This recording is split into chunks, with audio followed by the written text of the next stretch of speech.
searching, though I don't know how. There was a time I used to know. I lost my bearings long ago. No, this time it's my imagination, my fading inspiration that dances in my mind, and it's a crime. Only my imagination, my own interpretation should lead me down this road, and I know where to go.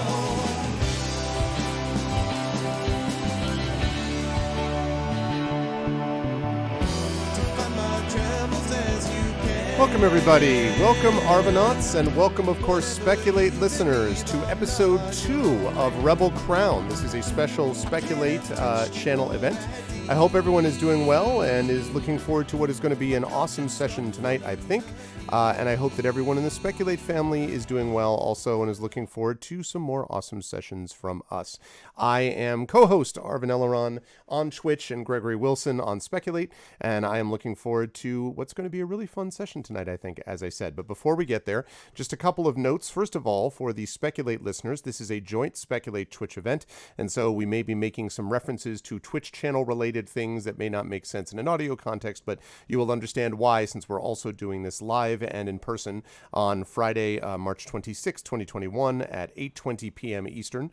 So you'll be able to actually understand why we may be commenting and talking to people in chat and that sort of thing. If you are part of that community, the Speculate listening community, thank you so much. And others who are interested in hearing more about us should check us out at speculatesf.com. Our actual play show actually has 2 shows running right now: Rebel Crown, the one that we're playing tonight, and of course the Blades in the Dark, the Case of the Cindered Seal, which has been running on Sundays on this channel, on the Twitch channel, and then broadcast in audio on the Speculate channel as well. And I should point out also that we have got a lot of behind the scenes stuff, the session 0 of Rebel Crown, and also the prep sessions, the GM prep sessions done by Mike Underwood, co-host of Speculate and GM for Rebel Crown. He has also been posting those, and so you can actually check those out if you support the Patreon, which of course can be found on the Twitch channel by typing in !Speculate, as Triffid was kind enough to do just there.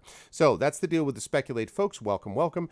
For those of you who are here in the Twitch channel, welcome, Arvanauts. I hope everyone's doing well and is looking forward to the session tonight. I will go through this very quickly. If you haven't done so already, please follow the channel. Check out the YouTube with !ArvTube. You can see a whole Speculate playlist dedicated just to Speculate stuff is over there with our past broadcasts of this and other streams. !ArvCord is my Discord where you can hang out with the Arvanauts in between streams, and !Arv Tweets is my Twitter, and I always appreciate it when people are able to go over there because I will tweet about various things when that's happening, you know, politics and gaming and writing and music and streaming and teaching and family and all that kind of good stuff. On the financial side, and the website for all that is arvinelleron.com. The website for Speculate is speculatesf.com. On the financial side, !Arv Shop is the merchandise area. !Arv Treon is the Patreon for this channel, which allows us to do cool stuff and put money back into the channel, so that's much appreciated. And that's Arv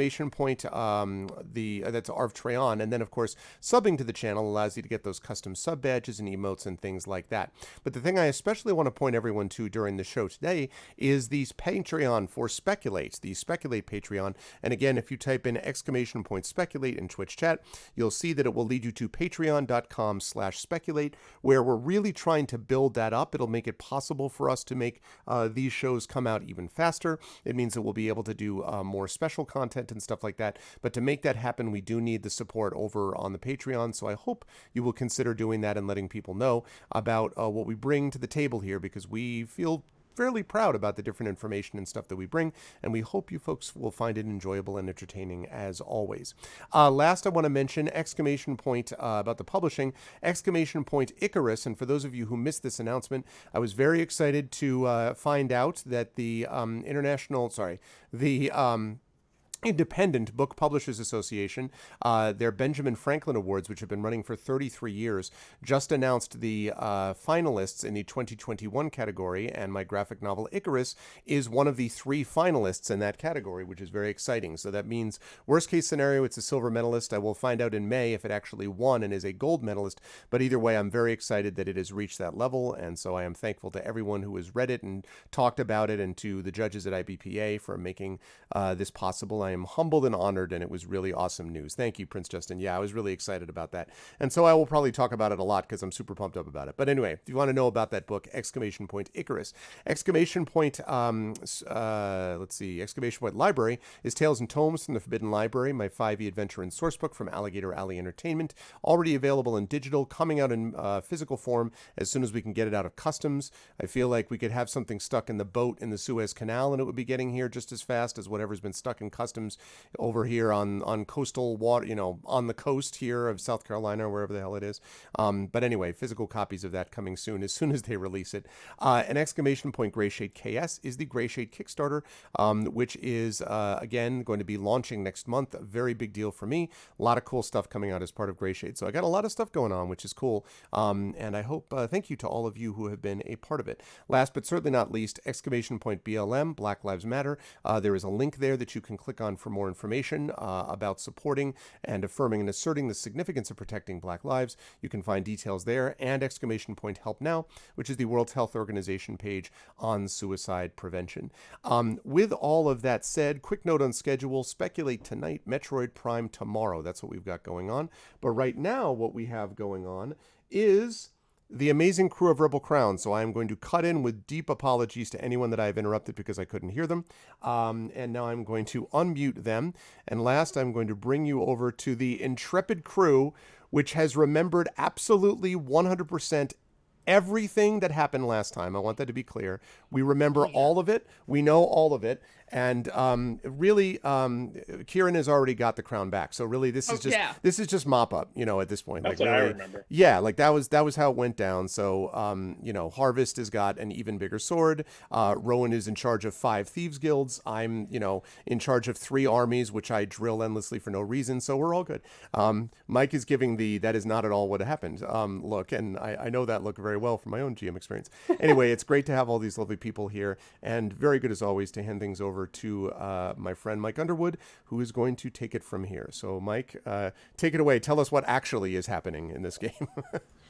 Yeah, I think you're going to have to work a little bit harder to get all the way to, I pitched it, though. Happily Ever After. Yeah. It's like a flash forward. We're doing a different thing. Yeah, like, we could do flashbacks. I'm innovating. I'm flashing it forward. Actually, I'm just going to make a quick note to myself. Flash forward as a game mechanic could be cool. Note to self. Do not steal my OC. Yes, go ahead and do it. If you come up with a cool flash forward mechanic, I want to hear about it. Is this just the Snyder nightmare sequences? Oh God. Oh no. Right. This is the player cut as opposed to the Underwood cut. That's how that works. See, I would like to note that I have no idea what DW is talking about because I love myself. So You have not rewatched the entire DC Extended Universe movies this last week, like I have, for some ungodly reason. Yeah. Baby, I just want you to love yourself. I just want you to don't hurt yourself. It's okay. Are there enough hours in the day to attempt that? And if so, why did you throw them all away? Yeah, why were the hours used this way? Well, a lot of us are almost 13 months into isolation, and time gets to you. But and why is a depressed person do this meme? Yeah. One of the better things that we can do is we can play this game for all of y'all and for one another. So this is Speculate's game of Rebel Crown. I'm Michael R. Underwood. I am one of the co-hosts on Speculate and the GM for this game.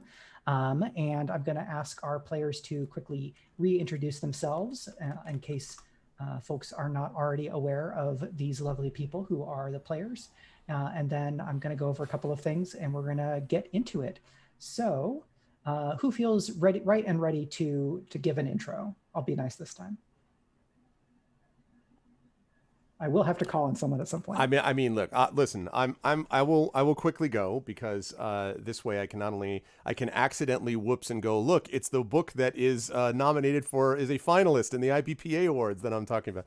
Yeah. So just super excited about it. And not at all was I holding this here so I could accidentally trip and have it fall in front of the camera because I'm so excited about it. Anyway, I am Gregory Wilson. I run this channel under the moniker Arvanella Run. I am a college professor on sabbatical, thankfully, for this one semester. I love my job, but I'm after 20 years, I am enjoying somewhat of a break from at least the grading part, and am also an author of various things that you have seen, and so I've already talked about that. I am playing tonight Venner Crace, who is the Vengeant.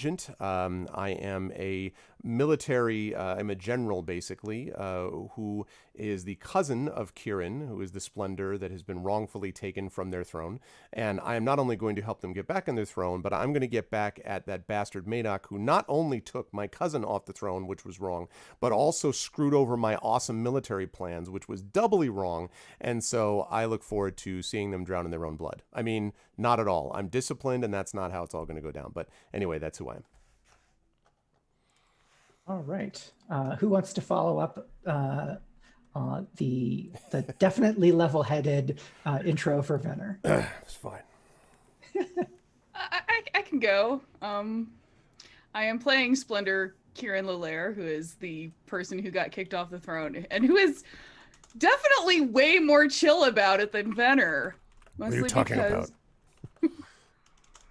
I mean, Venner, like the most chill. He is the most chill. Thank you. So I am extremely all right about everything because it's okay. I pray to the old gods and we're just going to go murder everyone who stands in my way and water the fields with blood. And then the gods will be happy again and all the wraiths will go away. And the church calls that heresy. I don't know, because like they don't know how to have fun. Yeah. They like wraiths scaring everyone. They don't want to, do the work. I don't know, but we're gonna deal with it. It's fine. They're lazy, really.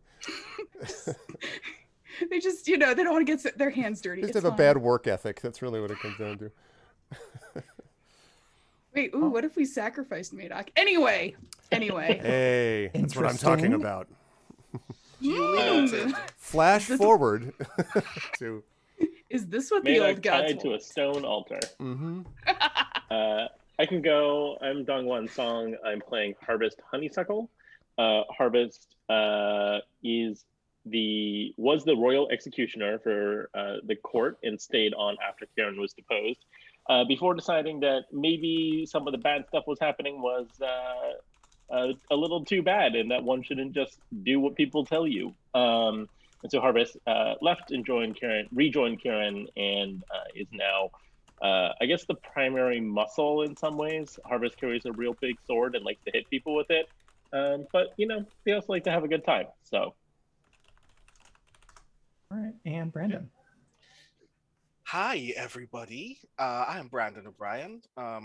I do things, some of which are on this channel on a regular basis. This evening I will be playing Rowan Byrne, the outlaw, who is essentially the former member of a clandestine group of spies and assassins who may have fucked up and therefore lost the capacity to continue being a member of their guild, and is attempting to help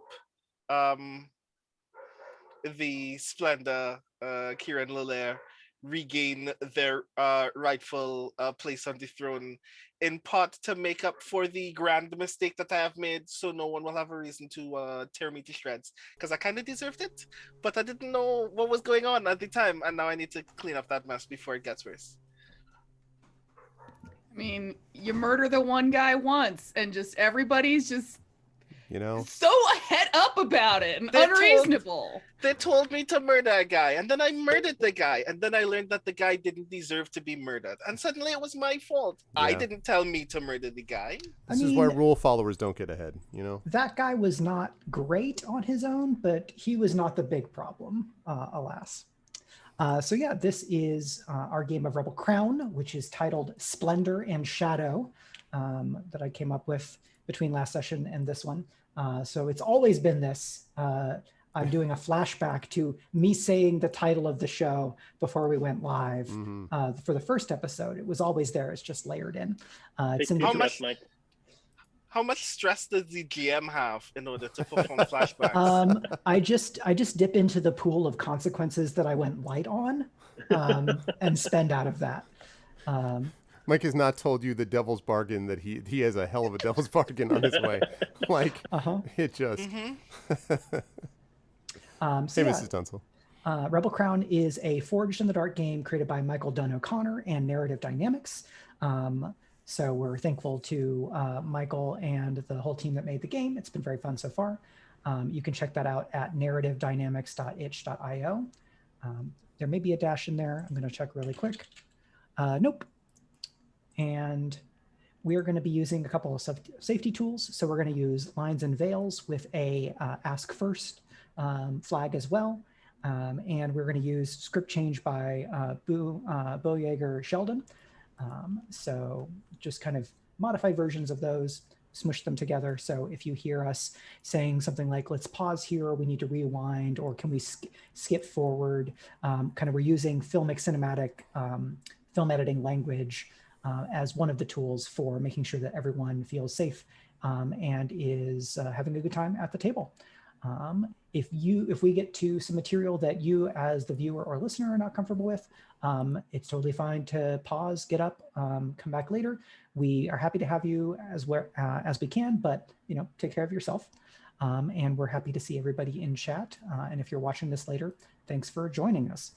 I'm going to do a quick recap of what happened last time, and then we're going to kind of do the fallout from the sortie that you completed. Hey, Mike, before you begin, can I ask one quick question? Do you want me to upload or send to you to upload the music that we had on roll before the show started, which is the music that was used for the trailer of this excellent game that we were playing? I didn't know if you wanted some music playing in the background whilst you were establishing scenes and things. If not, that's fine, but I wanted to ask if you wanted maybe that for or not. next time, but I don't think we need that. Okay, now. that's fine. I can think about some other music for like ambiance and stuff. Yep, no, that's cool. That's fine. But anyway, chat, that exists, that music, and we will play it again at the end. Yeah, for sure.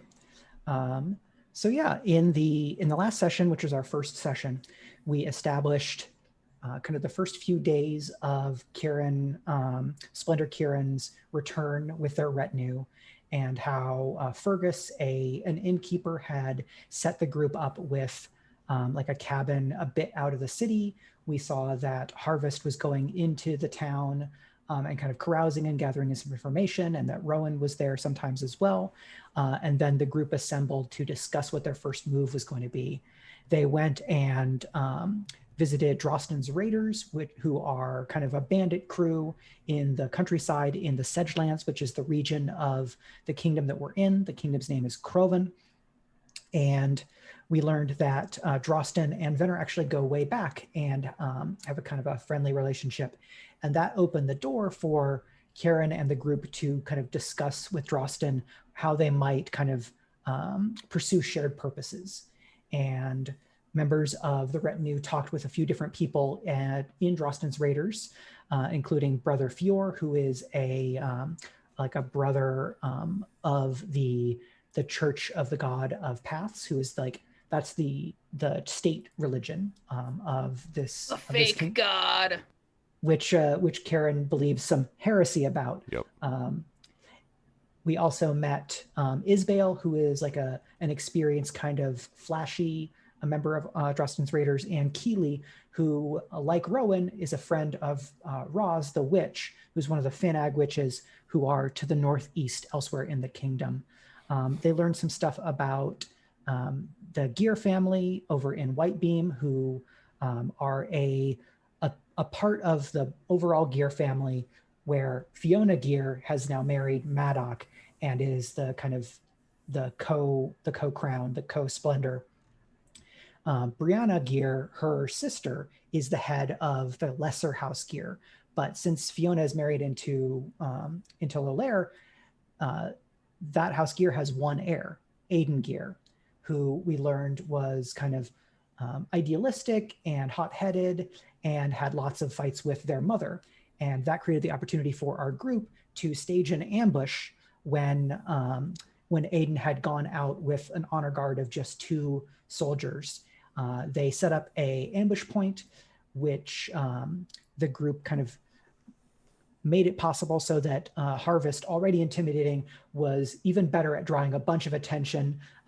We referenced The Princess Bride and like a Holocaust cloak, but I think instead it was a stage costume making them look like a wraith that Kieran had helped make because they'd seen more like medium and high art theater growing up.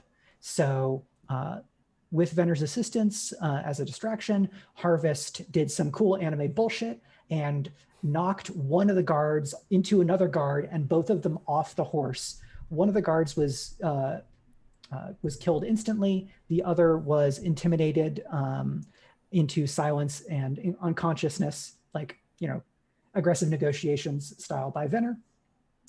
And then we cut to see Kieran chasing Aiden into the waiting kind of social tricky arms of Rowan, who convinced Aiden that they were actually there to help. And then we were able to complete the kidnapping by convincing Aiden to come with the group. So that is kind of the short version. Is there anything else that folks want to touch on real quick so that anyone who is watching or listening has that in mind? I just want to say that we discovered that Harvest has a sword inside their sword. Yes. Right. It was swords all the way down. Pop out pommel sword, like, oh, the Tang is another sword. That was the it's a silver sword. blade for dealing with, right? Yep. So that is that. And the last thing that we did was finish a sortie. So now what we're going to do is we're going to do all of the kind of end of mission stuff. So I'm just going to pop open my copy of Rebel Crown here. So after a sortie, we do reckoning. So we're going to take some income, we're going to note renown, and we're going to evaluate new holdings and vassals. So some of this we can do right away, and then some of it we may wait on a little bit of scene work. So after a sortie, you get income based on the chosen sortie objective and any relevant businesses. You get renown based on kind of what you've accomplished. And then you do some stuff with like reconciling relationships with vassals and then some status updates. So I think I want to do unrest first because that is the thing that is most established already. The other stuff may rely a little bit on what happens when you get back to Drosten. So unrest is the equivalent to heat in this game. The combat people and lesser nobility are always impacted by the changing hands of feudal holdings. There might be resistance against new rule, resentment at those seem to be disrupting the status quo, and fear of ongoing violence and the wraiths it creates. As the retinue expands their domain, they must cope with the resulting unrest. So that's from the book directly. After a sortie, the retinue marks unrest based on the destruction they caused. So there's a listing here for unrest, open conflict, a skirmish or ambush, the taking of a holding by force. So that felt like an ambush to me. Does that sound about right to everybody else? I hope so. I hope it felt like an ambush to them too. So that would give us 4 unrest base. And then there would be +1 unrest because you targeted a higher tier faction. So it's like more visible. You didn't claim a holding, you're not at war, and you did not create any wraiths because as we established, Harvest dispatched the 1 wraith that would have otherwise been created. So I think that means that you're going to come away from this sortie with 5 unrest, which is good because at 6 unrest, you start, you get into the worst entanglement table. And so just to be clear, after 1 sortie, we are 1 step away from getting into the worst entanglement table. Nice work, everyone. we have made a powerful impact right off. You made a big impact right away. Okay. So unrest is something that you can reduce. There is a downtime action for it, so we may come back to that. Okay. I think the next thing to establish is what does it look like bringing Aiden back to Drosten, and is that where you're going? Yes. Yeah, Yep. that was the entire goal, and I have no interest in screwing over my only real ally at the moment, because Right. that would be very silly. Yeah. So how far along do you think it is before Aiden either recognizes somebody or realizes that they've been duped, Brandon? Okay, so there were two ways that this could have happened, and I imagined it happening one way in particular, which was that because we're going on horseback, it should be me, Aiden, and if I'm not mistaken, Keely came along for that mission as well, just because I wanted them to. So what I imagine happens is I assure Aiden that we will have a retinue of reinforcements meeting us at a certain location, further away from the forested area where the ambush took place. And where we meet, Drosten and a portion of the rest of his crew will meet us there, and that by that time, Aiden has nowhere to go. I will just have to deal with the fact that we have successfully taken him in. So yeah, that's my intended goal.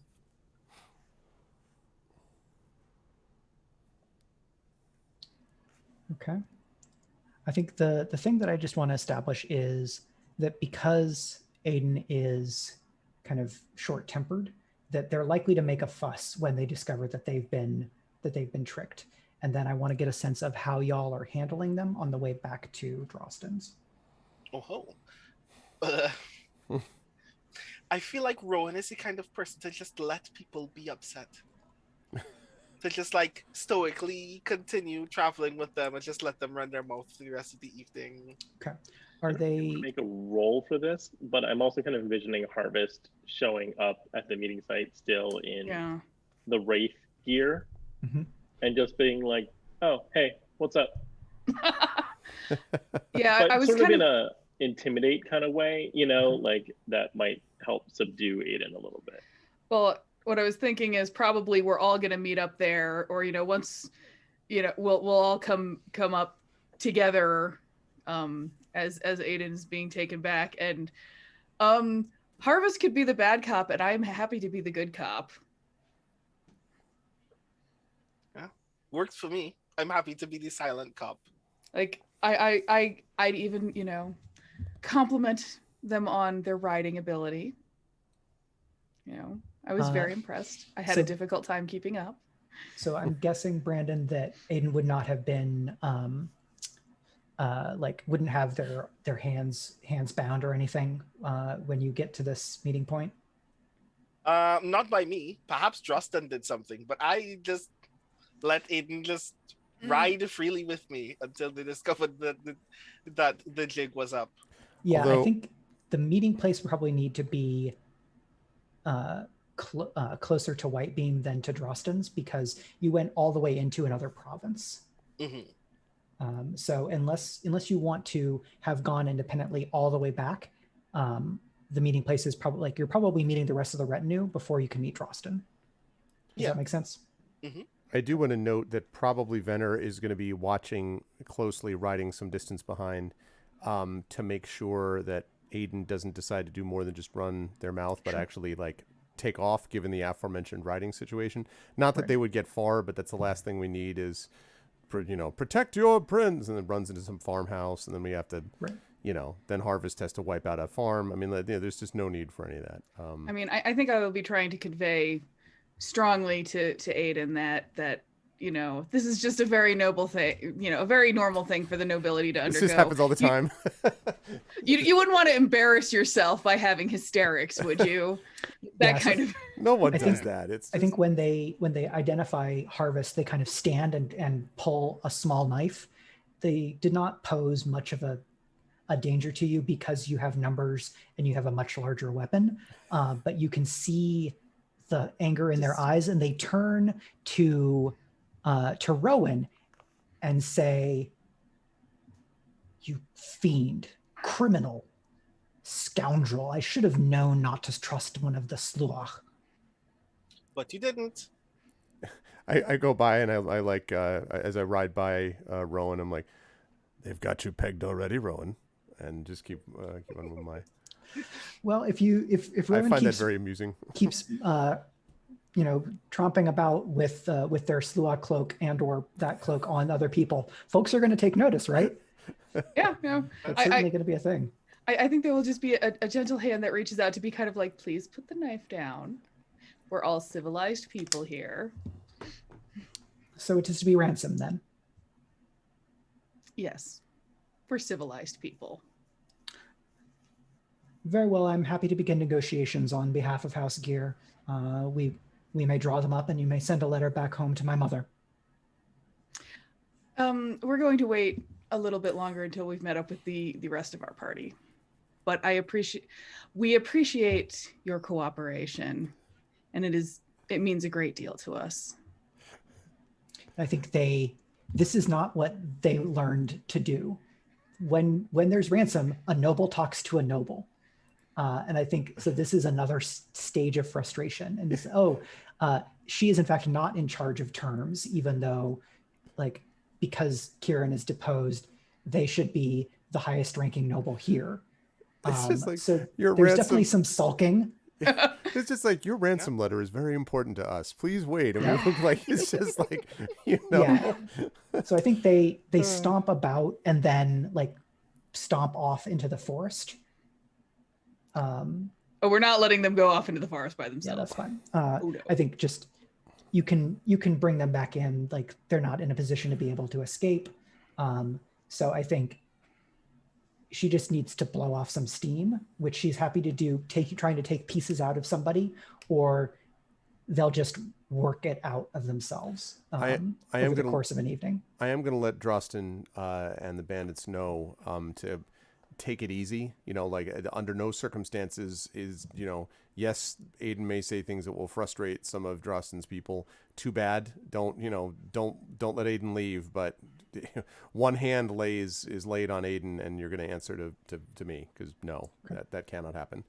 I will also clarify that the horse that Aiden is riding is also the horse that I'm on. So I'm actively still behind Aiden. Oh dear. And I'm just sitting there silently letting it happen. They're blowing off steam with you on the horse behind. That's awkward. That's awkward. Literally nodding my head and affirming everything that Aiden is saying the entire time. Stuak is such a piece of I may be zoned out. I had thought that y'all had dismounted. They would not be in a position to try to take the horse from you. Goodness no. But you would be well advised to take their knife from them. Yeah. No. We will take the knife. I will take the knife. Yeah, I was going to say, somebody take the knife. No, I will take the knife and just be like, we're being civilized about this. We will give it back to you. Everybody else, send you home. Everybody else is actively worried. Meanwhile, Rowan is silently like, "Ooh, a knife! I've never seen one of those before. My life is in danger." You're not helping. When Aiden stomps off, I recognize that there's still guards and stuff, but I'd like to go with them, and just sort of be like, "Hey, kid, all right. Next time someone tries to kidnap you, when they grab you, start doing this," and just start walking them through self-defense techniques and fighting techniques to be like, "No, don't let this happen again. Here's what you do for real." And so that's me occupying them to keep them distracted from trying to run away more, but also just genuinely being like, "Yeah, you did a terrible job. Here's how you do it better." Yeah, I think they respond very haughtily. "I have a master at arms." But I learned well enough that if you're faced by four assailants, I immediately dump them on their ass halfway through this. Yeah. So I think they try to show you what they know, but she's nowhere near experienced enough to make up for your experience and the difference in size. Mm-hmm. But I think that does help them work out their anger a bit. And come to accept things. And I think you will notice that they are a pretty quick learner, but not especially adept at execution. Mhm. So like Very young. she's internalizing however you're teaching, but then like doesn't have as much of the experience. And especially if you kind of go outside of like practice mode into something that's a little bit more martial, then they just are not, they're not up to your level. I think they could probably already outfight like a peasant levy, but not a trained soldier. Yeah, and this is really showing street fighting techniques, showing stuff that their master of arms wouldn't have shown them, and like just genuinely giving real tips. I'm not just trying to occupy them or whatever. Okay. Do you want this to also be a social role with some intent beyond the instruction? I didn't really have a social role in mind. This was more just sort of like characterization for Harvest. I think was how I was thinking of it. Cool. I don't have an aim here. I think Harvest just genuinely is just like, yeah, you know what? Like this kid needs help, you know? Sure. Okay. Does anybody else have bits that they would like to do before we get back to Drosten? No, I think I would wait to do my stuff until Drosten, probably. Okay. I mean, so- I think once Aiden's calmed down, Kieran would definitely talk to them. Yeah. Just in a sort of, do you understand the situation that's currently going on? I think they will sit and talk with you, but stay a couple of feet farther away than they should. And when they sit, they kind of make the sign of the God of Paths, because you're a scary heretic. And it's more protective for themselves than like trying to project it at you. But you can read off of that a little bit of wariness or some antipathy toward you along that line. That's fair. They will just pretend to not notice. Just be like, look, I'm an extremely nice heretic. We can have this discussion like civilized people. How far away is this place we're going? I don't know, how far away is it? Probably like another day's ride, I think. Oh, there's just about another day. I can't guarantee that it will be more comfortable when we arrive there, but at least we won't be traveling any longer.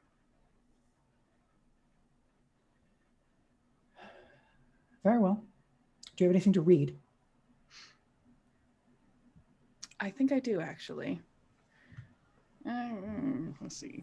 I don't know. Let me look at my character sheet. What the heck do I think between you and Venner, you probably have some stuff.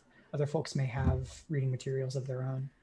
Yeah, I mean, like my record of noble houses is probably not really exciting. So, you know, but if I can have just for flavor, like a history, sure, that is not like particularly like heretical. Right. Like it's just, you know, probably a book written 80 years ago about stuff from 300 years ago. Yeah. Actually, if I'm there with this, although I am thinking about a Heretic's Guide to Kidnapping would work really well. No, but if I'm there, I would say, because I hadn't necessarily taken it with me, but I have I can take it with me because it doesn't count for load. So a treatise in philosophy, and I would guess that it's martial philosophy. It's essentially the art of war, right? And I have this image that, you know, hearing that, my eyes would probably light up and be like, well, now it's about time to get the right kind of education. And I would bring forward, you know, this, like, you know, no joke tome that, you know, through the miracle of Rebel Crown work somehow does not provide a load, even though it should, and be like, you know, there's a little bit of light reading. If you just begin with chapters 1 and 2, that should keep you entertained for long enough. And you'll have some information that'll be useful to you in the future. Might have your work on training your guards a little better. And I nod, very pleased with myself. Excited because everyone should love this book. I mean, you know, this is. I think so. You have choices. should you choose to exercise either of them. They look at the military philosophy treatise and say, "I've never seen the unabridged. Why wouldn't you just read Kumail's annotations?" Ah, that's smart thinking, because Kumail missed things that most people would understand. For example, the entire legacy of several of the maneuvers that happened to the north. Well, Kumail leaves those out completely. What about the Fort Bracken contingent? Ha! Nothing of that gets discussed by Kumail. But here is where the real soul of the military mind lies. So I think they'll page through the history a little bit to see if you're full of shit, but she'll then lose a little bit of interest and go to pick up the history, which she kind of pads through, and they'll get tired, and or when the fire dies down enough for the night. So I'm happy to jump ahead there unless folks have other beats they want to hit along the way. Once they're reading, I'm going to go have some heretical prayers. Okay. All right. So we can cut ahead to meeting with Drosten. Does that sound good? So I think it makes sense to bring them to not directly to the bandit hideout. So I think Keely knows the place that you're going to, so she can lead you to the particular clearing that you can identify by like what of the mountains to the east you can see through a part of the clearing, because there's mountains all along the eastern side of the kingdom that separates this kingdom from the kingdom over. So I think some of Drosten's bandits arrive first, and then like Drosten walks out looking as kind of full of himself and kind of bandit king as he can, and says, "The young liege gear. I see that my friends have made quick work. How well do you think Brianna believes her guards have served this last week? Not quite up to measure, I think." And Aiden responds, "Well, one of them is dead because of your fiends." And then she turns over to Kieran and is like, "Is this who you're ransoming me to?"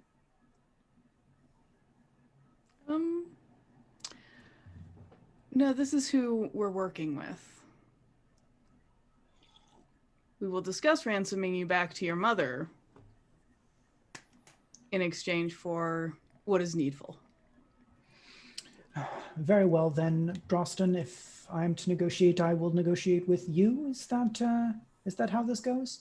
And this is not how this goes. This is again Aiden trying to take control of the situation, which Drosten doesn't have, just doesn't go for. Says, "All right, now young liege gear, I'll have your weapons. We'll take you to where you'll be very nicely taken care of as my most honored guest. My keep is not perhaps up to your standards, but no harm will come to you unless your mother decides to raise a levy and try to burn me out of the forest or something. I'm sure that she would be more sensible than that." So yeah, you have delivered a high value kidnapping target and basically filled the Drosten's Raiders project clock in one mission, because their faction goal is to ransom a noble. Now they still have to do the ransoming part, but they can abstract that. Are you leaving Drosten to kind of do with Aiden as he sees fit in terms of like who he's trying to treat with? Do you have a suggestion of like overall strategy? And this can be, we can cut forward again, so it's not like in front of Aiden. Yeah, I mean, it would not be in front of Aiden, because in front of Aiden, we're going to present a unified front as if everything is going precisely according to plan at all times. Right. Right. Yeah. I'm just sorry. Out of character. I'm trying to remember what the fuck we decided when we talked to Drosten, other than like, yeah, we'll go kidnap a kid for you, but here's what I want. I don't know that you made a specific move. I know that there was some discussion of that antipathy between House Sagane and House Gear. Okay, that's right. Because I remember Drosten was just kind of like, you know, this is a dumb conversation that I'm not even going to have because like you're going to be able to kidnap this kid, and we're like, oh yeah. Yeah, it was very like, sure, you're several steps ahead of yourself, and then you've proven that you're not that far ahead of yourself. With only a little bit of help from Drosten, you pulled this off, and like Keely and the two others that came with you helped, but as they relate to Drosten, like it really was the retinue rather than the raiders that pulled this off. All right, so yeah, once Aiden is somewhere off safe, we will get down to brass tacks. Yeah, so I think we can cut to the hideout, and Aiden and most of the raiders are off screen, and there's probably a bonfire and chunks of wood that are carved well enough to be more comfortable, like their chairs, because this is a more established part of their holding, so that you can speak with Drosten. Is it just Drosten and Kieran? How do we want to frame this scene? What do y'all think? Oh, I am not leaving Venner out of this because Venner will. If I tried, I'm sure that Venner would riot. So. Totally in control of everything. It's fine. So basically, because I seem to recall, Venner actually did most of the talking with Drosten, and I was just mostly there to be like, yes, Venner has my confidence, and now I'm going to flatter your ego by treating you like an equal. So once again, Venner is going to be my mouthpiece because also Venner is the strategy guy and I'm the praying at things guy. Okay. So yeah, Greg, do you have a pitch for what you think Drosten should be doing?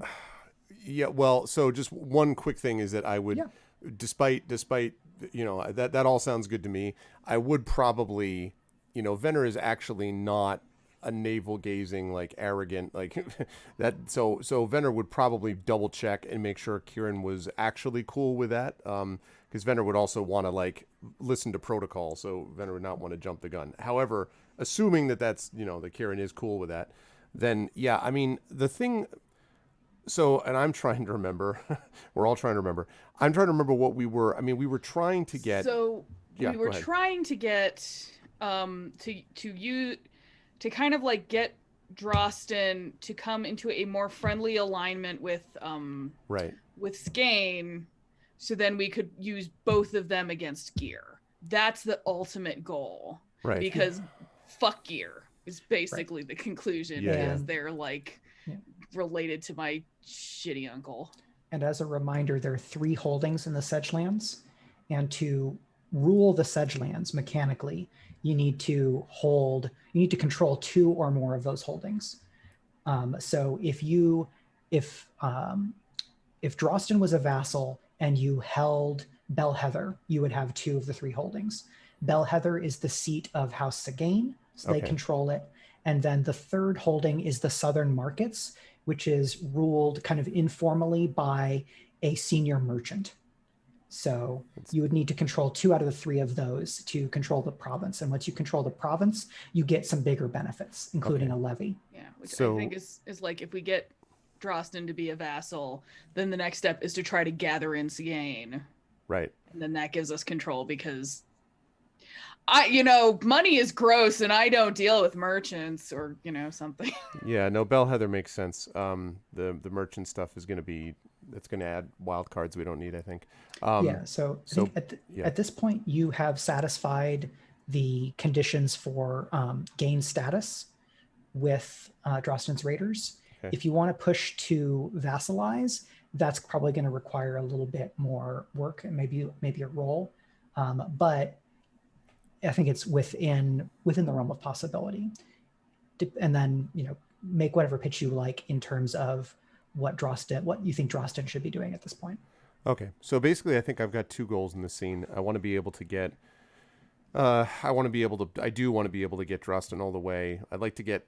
I'd like to get him marked off the bingo card, as it were. So I'd like to get that done. But then, Go secondly, all the way with Drosten. yeah, let's take Drosten. He's that tasty man. Yeah, Drosten. We need Drosten. And then the second is dealing with how Drosten is going to. How to get House Sagane on side with Drosten by using Aiden to do it. So And we can definitely use ourselves as a go-between there, because Sagane probably doesn't want to murder us as bad as they want to murder Drosten's raiders. right. That seems pretty likely. Right. I mean, the one thing is that whatever we do with Sagane at this point is probably going to be, grudging, right? Like, all right, fine, but it's we're going to have to watch our backs with Sagane until we can figure, unless we can figure out a way to actually get Aiden to semi-like us, right? I mean, I don't know that the mom is ever going to go along with us fully, especially after kidnapping Aiden, but maybe we can at least make it a situation where they won't move against us, and maybe Aiden likes us enough that they more or less stay on board as vassals as much as we can. I mean, we have to actually vassalize them eventually, but so yeah. What about this as a pitch? Because I figure we had our strategy session before we went and talked to Drosten. Mm-hmm. So ideally, like, we don't know entirely what Sagane wants, but Sagane is being threatened by Gear. Right. And one of the best ways for them to no longer be threatened by Gear is if they actually have Aiden. So it would almost be a case of, like, we give Aiden to Drosten to be like a sign of good faith, and then we're like, but wait, there's more. What if we take this and then go negotiate with Sagane to make you guys allies, and then Sagane can hold on to him or onto her, so that Gear is just neutered. The only Does thing that is make sense? yes, but then we need to make sure that we figure out what Drosten gains from that scenario. Well, I mean, what If they Drosten give up their leverage. Well, what Drosten would gain, and this is something where, like, for example, we, might leave Aiden in the care of Drosten while we try to deal with Sagane and see if this is even feasible. Yeah. Mm-hmm. But what Drosten would gain is he would be recognized as, like, an official ally of Sagane, and he would be one step closer to having his own lands and his own holding, because he would be a valued ally against Gear. Okay. And it's not like Drosten really likes either of them. So, okay. All right. And it could be something like our ultimate goal. And this is, like, especially because we've already shown Drosten that we're not totally full of shit. So we can try to lead him along to, okay, the next step is we're going to fold in Sagane. And then maybe not the immediate next step after that, but a few steps down the road, we're going to kick the shit out of Gear, and Sagane is going to want a piece of that pie. But we can negotiate, if you are involved, that they don't get all of it and the rest of it belongs to you, and that is your official, like, title, etc. I think that does... It makes sense. So then, right, and so in the short term, but I still think the short term's harder. Yeah, no, that's fine. I still want to make sure that we push and get Drosten, make sure that Drosten is with us. So I want to lean hard into that. Hey, we did a damn good job just then, didn't we? Type of thing. I mean, I'll do it in a much more tactful way, but playing off the idea that we are super competent and got them what they wanted and did it without them having to risk anybody really very much on their side, and all very neat and clean. Okay, all right. So does that series of, that Alex's pitch makes a lot of sense to me. Does that make sense, Mike? I think this makes sense as a scene to do at least a little bit in fiction. But we don't have to do the whole thing. Maybe this is a little bit of chatting and then a roll if you would like, depending on how things go. You're definitely going to get at least the gain status benefits of completing a sortie. But I believe that you could probably, if you do really well, you could get gain status and then vassalize, where you'd get some money. You'd go up with in status with Drosten and come back down a little bit, because you would have spent some of that status to kind of get him to go ahead and become a vassal. That's so I could see it going that way. And I think we can do that and then get downtime still within the time that we have. So yeah, I think Drosten is kind of sitting. He's got some ale. He seems in very good spirits. There's they've kind of busted out some preserved food, so there's a little bit more rounded food offering, and then asks, "All right, Venner, what's your next move?" Well, and I would take a big, swig of the mug first, and I'd say of the ale first, and I'd say, well, I think we have a sense of now what we need to do next. Now that we've learned that we can work pretty well together, I'm impressed, Drosten. You were able to keep everyone that you have in order. We were able to do what we did. We worked well together, I think. No. No, Keeley says that you all had a good plan and executed well and didn't put her or the others in danger. So you have my high gratitude. Being able to ransom Aiden will make things much easier for me. I agree. And I think it's the question of who we're going to ransom Aiden to, or who you want to do that to, that's going to matter. I look around this place here, Drosten, and I kind of look, I assume that this is sort of like Faramir, right, near the Forbidden Pool, right, Return of the King. Like, we got the cave, we've got the, flickering, yes, I understand there's carved chairs, but still, right? And so yeah, I think it's like a converted like hunter's cabin. Okay, cool. So it's big enough to house like 10 to 12 people, but not really comfortably. I think there's probably one other building and like an outhouse. So it's a very small, fairly humble compound. So I would look around and I'd say, I have to say, I didn't think that you'd end up being quite this good a leader of men, Drosten. Don't get me wrong. I think you've done very well by yourself, but you've shown an understanding of practicality that I wouldn't have expected. I'm impressed. And then I knock on the wooden, like, doink, like, chair we're sitting on. I'm like, but I feel like this isn't your ceiling. I don't think you want to spend the rest of your time with your people in a hunter's cabin, do you? Well, the advantage of my court being outside is that my ceiling is the stars. And I kind of look up and that's true. These same stars that everyone else looks at, they say. But open sky without walls can be a little bit dangerous. And besides, I would think you'd want to bring some of the stars closer to you. You deserve better than this, Drosten. You've proven that you've got the leadership qualities to make it happen. But you need a holding that's worthy of what you're trying to do with these people here. I've seen, especially on the military side, I've seen what they're doing. They're talented, but they need better equipment. Do you intend to deliver onto me a holding? It's more what we can work together to deliver unto both of us, I think. What's your feeling about House Sagain? Sienna, I understand. She was a mercenary. I am a mercenary of sorts, just slightly more outside of the law. Sienna values strength. She has made a bargain to turn her name into a family name that might outlast her. Her husband is not an ambitious man. He seems to be fairly caring. He's very adept with blade. In peaceful times, they could profit.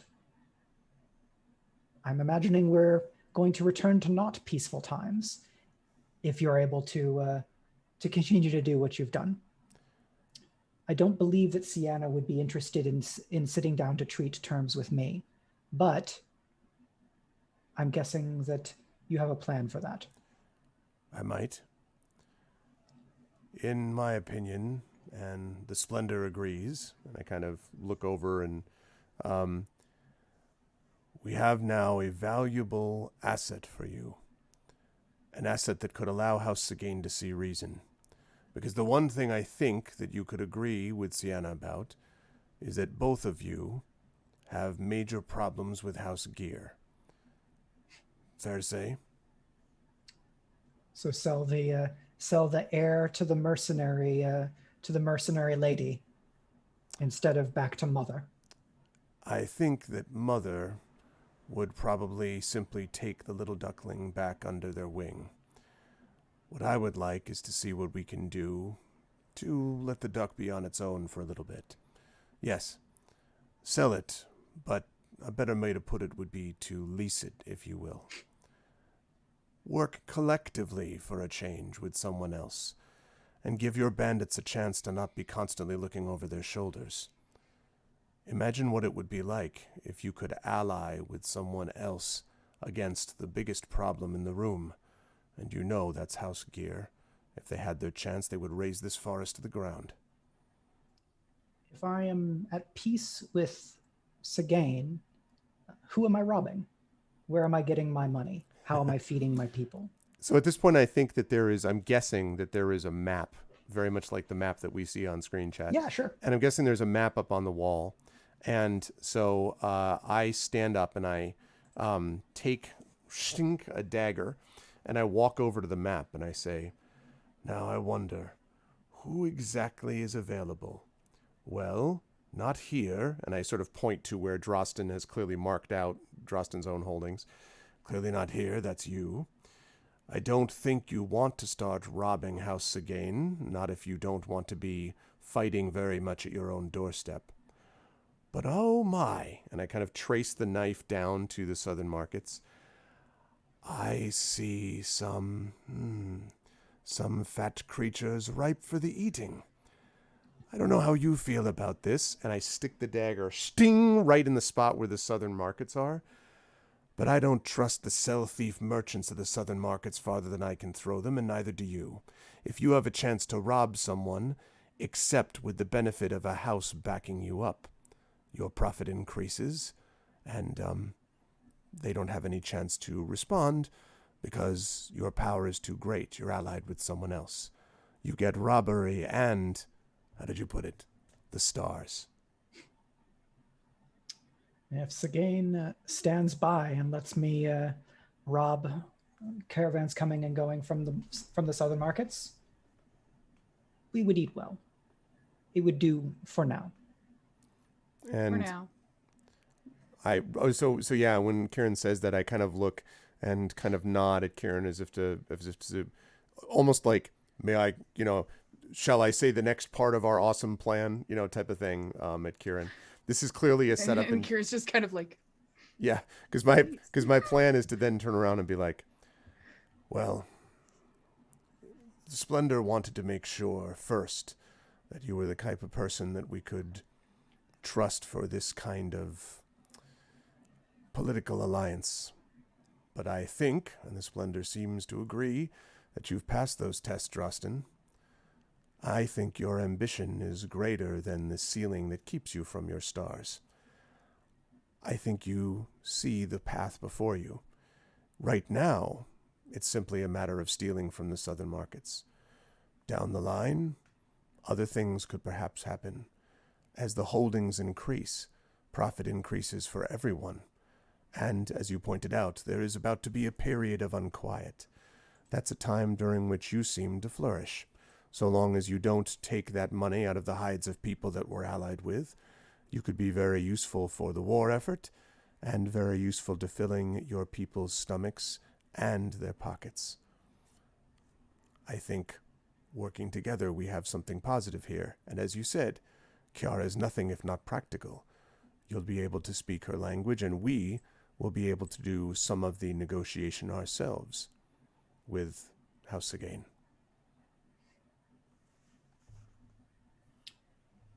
When we spoke last, and this is Drosten to Karen, when we spoke last, I thought I took shaded, if not directly, some promise of lands. Indeed.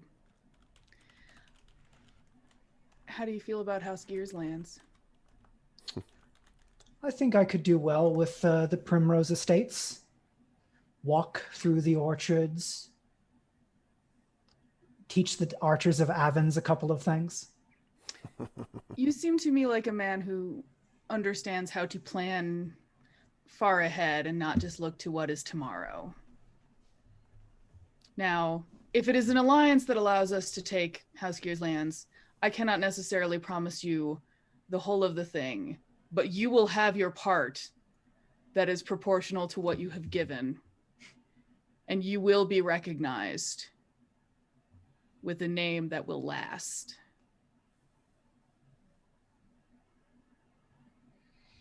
All right, that sounds like you're making a pitch. Does somebody want to make a roll? Oh God, not me, because I have like no sway. I mean, yeah, like I am. I don't even know. Let me see. I might. I mean, what kind of role do you want? Well, I think I don't have sway either. I could command him. Do it now. Swear to me. Same here. Swear to Kieran. That would be. Oh, God. man. I love how we're doing the negotiation with like the two people that don't have any fucking sway. I gotta fix that when I finally have more XP. Yeah, but you know, that's that. I mean, you guys are the group leaders. Well, right. I mean, because I think. So can I make it? Okay. This is as I'm saying it. I'm thinking there's no way this is going to work. So command, right? I understand you can't command Drosten to do anything, but presumably we could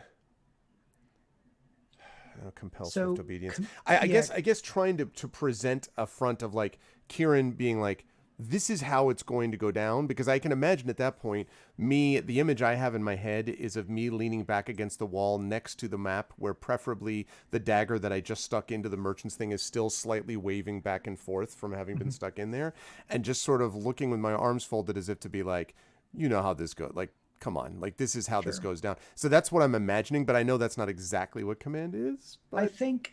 So command says command obedience with your force of personality. We've seen that Venner has a fairly forceful personality.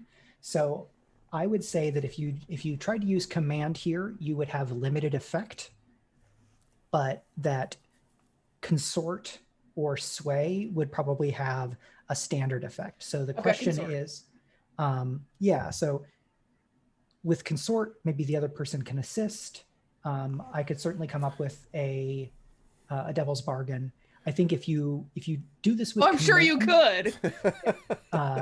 If you do this with command, I think it will set some expectations and it will frame how things will go if you roll poorly. Okay.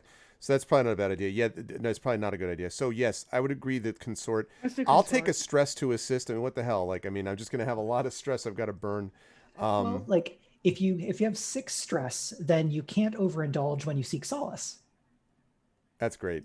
Thanks, Mike. I really, you've laid it out for me in such a compelling way. I, by the way, have just figured out this scene. I was like, what is this scene? And I remembered it. My favorite Star Trek movie is Star Trek VI: The Undiscovered Country, and Christopher Plummer is Chang with the Klingon leader, who is just basically like, and you know, she's sort of like, my father wouldn't have wanted this way, and Chang's just like, no, your father. Like, first of all, he's badass throughout the entire movie. That's what it is. Venner is basically Chang, and Kieran is 100% the badass Klingon leader. That's a pretty good touchdown for a character. Sorry, I just was like, that's what it was. Yeah. Sorry, go ahead, Alex. I'm sorry. So yeah, Alex, how are you doing this? So yeah, I definitely will use consort since you're letting us use that, and that would definitely be better than command. Let's see. Can I push myself? Yeah, you can always push yourself for an extra die. Extra consorty? Yeah. Super consort. With consort, you'll have standard effect. So you won't need extra effect. If you have something that would give you extra effect, that would certainly help. And I can take a stress to assist, Mike? Is that right? Yes. Okay, so I will do that. I don't think I have anything that lets me stress. take. That's okay. So let me look so am at I. your sheet real quick. You've got 5, Alex, really? With my push myself, yeah, that'll be 5. Yeah. Because Well, apparently, I don't know. I got really stressed out riding that horse in the last game, I guess. Like, Yeah, I don't know that just being able to share the whiskey would get you up to great effect, because you have the fine bottle of whiskey. Oh, wait a minute. Oh. So yeah, you would get bonus die for the assist. You could push to get a second bonus die. And I think... yeah. I was going to say, I've also got... So what I want to do is I have my record of noble houses. Mm-hmm. I would offer the whiskey to Drosten on top of it. Okay. I'm also offering entrance into this. Have you scribed his name into the list of houses? I have not yet, but the promise is basically when you have lands, you will be in here. This this is the page that we are marking where Drosten will go. Okay. I think that is enough to play to his vanity. So I will give you great effect here. So as of now, you've got 2 bonus dice. This is a controlled situation, and you'd have great effect. So great effect. Bonus dice 2. Make it happen. Oh God, I'm afraid to hit the button. You were born for this, Kieran. Oh Jesus. Okay, I'm doing it. Hell yeah! Hell yeah! Okay, so that's a 6-5-5. Not quite a crit. Venner is like astonishingly smug while sitting at the exact same position. Like, I think actually at that moment Venner just takes the knife out and gradually replaces the dagger in the sheath and just stays there. Yeah. So I think he nods at Kieran. He sets his bow beside the whiskey and the scroll of houses, takes out his blade, takes a knee and offers the blade to you. Yes. And says, "Then, my Splendour, let us take back your kingdom so that we may all profit." I will put his hand between mine. Yes, got him. But very dignified. Got you. I mean, All right. So yeah, I think that is going to be a successful vassalize nice. Good roll score. So let's do the rest of Reckoning, and then we'll go into downtime. So I'm scrolling back here. End of vassalize authority when the target swears fealty. This so you suffer a status penalty with a new vassal, which is basically you use some of the status to buy their vassalage, sort of. So you would have gotten +2 with Drosten's Raiders for completing their goal clock. I'm going to say that you're going to end at +1 with Drosten's Raiders. That's fine. Instead of at +2, and that is because you rolled here. If you think if you'd rolled more poorly, you might have gotten back down to 0, where it's like Drosten would then expect more of you afterward. But you've rolled well enough to do that. So awesome. First, you go up by 2 and then back down by 1 with Drosten. You will get income equaled half the holding value. I believe the bandit hideout holding is value 4. Is that correct? Probably not a lot. Yeah. So janky. I'm going to a lot of natural resources, though. A lot of the potential. Domain page.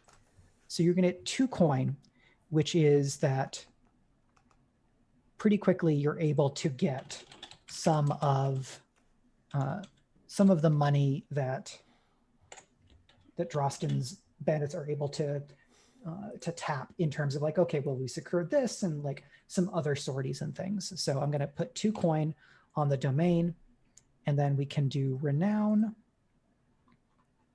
So you've certainly targeted a higher status faction. So you're going to get renown based on targeting House Gear, which is a tier 2 house. You're going to get 2 renown, +1 because the target was a higher tier, so up to 3. The target was not a member of House Low Layer directly. They're related, but that won't get you an extra one. But you will get +1 renown per tier of any new vassals. So Drosten's Raiders are a tier 1 group, so you'll get 1 more renown there. So you'll go up to 4. 4 renown is 1/3 of the renown needed to go up from tier 1 to tier 2 as your group. So that's a great start. Awesome. Dig it. So I'm going to mark that really quick. So you're at 4 renown. Unrest we marked at 5 of 9, and now we will roll entanglements because we've gotten through everything else. So entanglements is basically when you push on the world pushes back. There are 3 charts for entanglements. Because you have unrest 5, we're going to roll in the middle chart, and you will roll your the unrest level, like basically the imperial ire. So your ire is 0. So Alex, if you want to roll 2 dice, we're going to take the lower.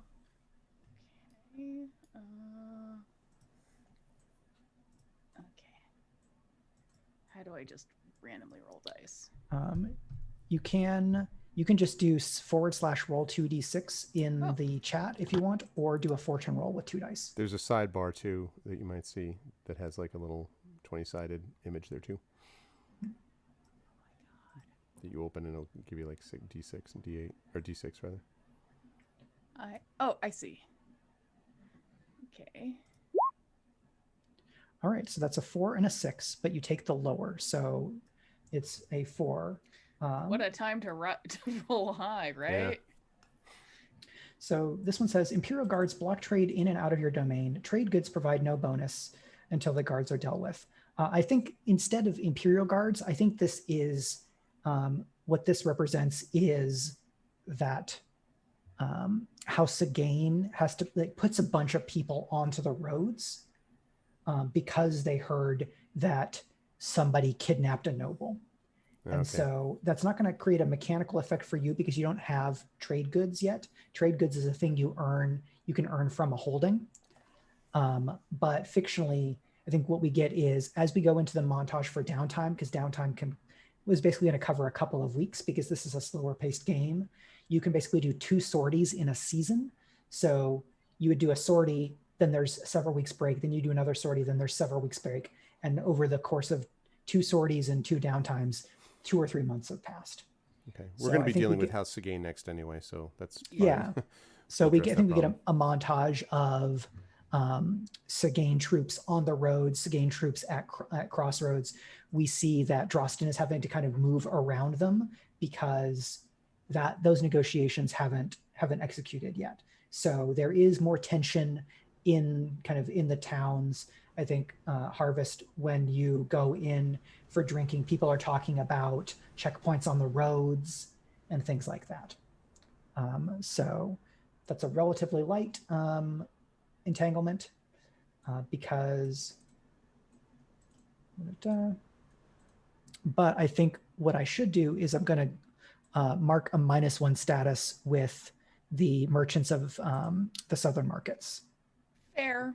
Because they are unhappy. So I'm just going to go in and do faction status really quick. Does anybody have a downtime action that they want to jump into that they've already got in mind?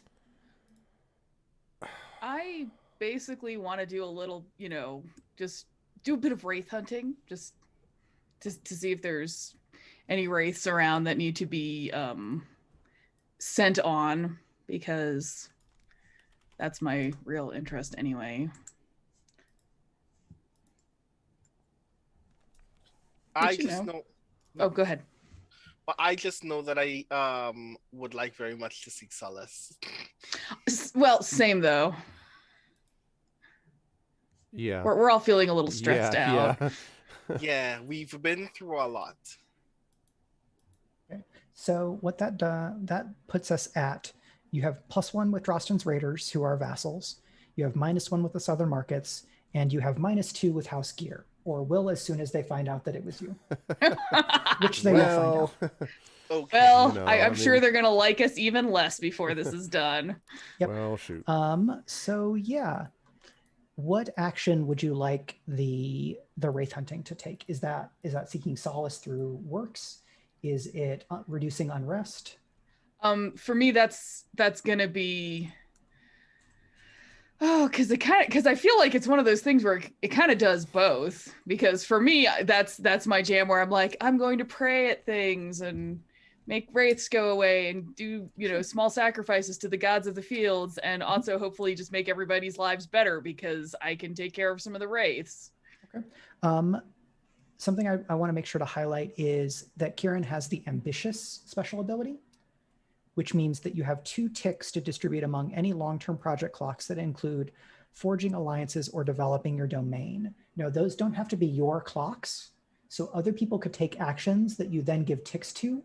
Okay. I think if nobody else subs something, I would let you create a clock and add those ticks to it. You just wouldn't get a roll that goes with that. But I want to make sure that you don't forget to use that, because it's a cool move and should get the spotlight. If you want to both seek solace and reduce unrest with this one action, I'm fine to make both rolls. Okay. Because it makes sense, and it shows that you're putting a lot of time and attention into it. And it kind of means that, like, that says something about who Kieran is as a leader in terms of what they believe what is important. So yeah, what's that scene look like? Is it just you? Are you taking some people with you? I mean, by my preference, it would be just me. I have a feeling that someone will have a hissy fit if I go out by myself. So I will probably have a friend with me. Probably not Rowan, because Rowan is probably the most uncomfortable with the heresy stuff. But probably I would have either Venner or my monster with me, so I have somebody to watch my back. So I had a thing.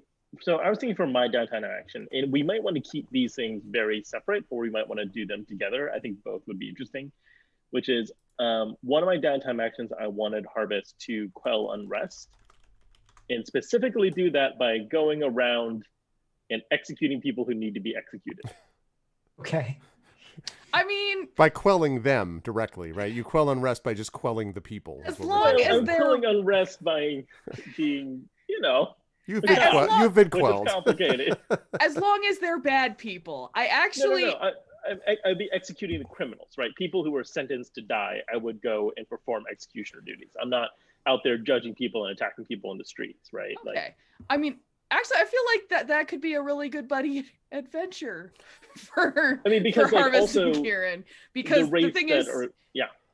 Because the thing is, I mean, Kieran gives your actions like actually the blessing of some manner of authority, and you're not just like the traveling executioner who is going to cut off some heads for a loaf of bread and a place to stay tonight.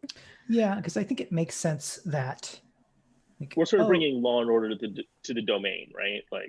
Right, because if this is a place that has to treat death really seriously, and like the state dealing death is gonna be a thing where at least theoretically it's not random. And so the idea of like, oh, okay, yeah, we have traveling executioners and they're the ones who are approved to be able to do this, because then they can also deal with the wraiths. Right.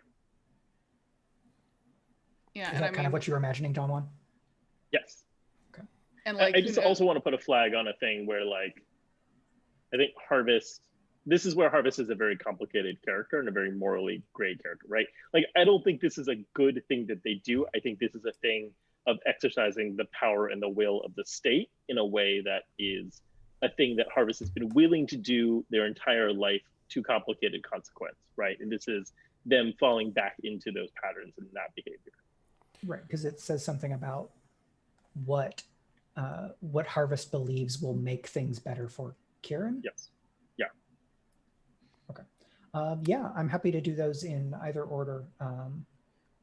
And I do want to say, since we're going to be going and finding who has been sentenced to death,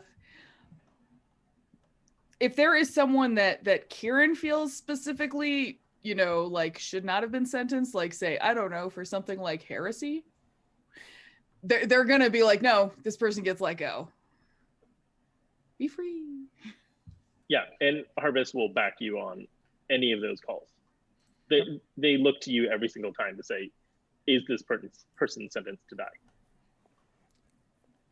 I think probably my So guess is that Venner would probably would be fine, would have thrown a hissy fit as Alex put it, about Kieran going on Kieran's own, but because um Venner is fairly impressed with Harvest based on the last performance, and so I think basically is like, again, if Rowan had gone, I think Venner, who's still vaguely suspicious of Rowan, would be like, I don't know, but Harvest, I think, probably feels that the two balance each other off well enough.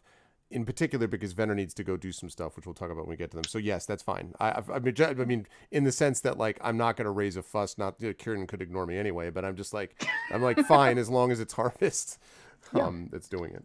yeah. So And then any wraiths we get, I will obviously lay to rest. Otto while being like, do you have any other wraiths around that you need me to take care of while I'm at it?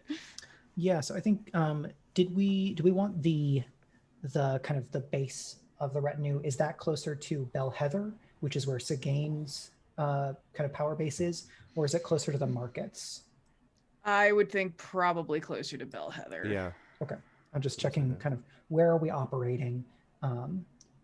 So yeah, there are. Do you want to do the executions first? Sure. Okay. So yeah, I think Get then into we the can get a executions. montage. I think. Yeah, I'm gonna say that you will DongWon Harvest will get +1D because a friend or ally is assisting Okay. in terms of the effectiveness, and that makes sense here because it's given some legitimacy. So you can. Are these all things where you're supposed to roll tier? You think you pick an action? It's better. It says describe your approach and roll the relevant action. Okay, yeah. So yeah, go ahead and Skirmish.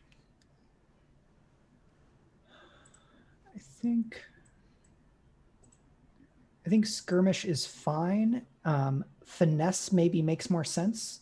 Okay. I mean, I have 2 in each, so Yeah, because I think finesse for me makes more sense as you do executions the way that they're supposed to, and so they look like they're supposed to. Does that make sense? Yeah, it's doing a good job on it rather than being good at fighting somebody. Okay, so I am rolling to do. What's my positioning? So this is going to be a fortune roll because there's no because it's downtime. Okay. So you can. I'm just rolling 3d6 then. Yep.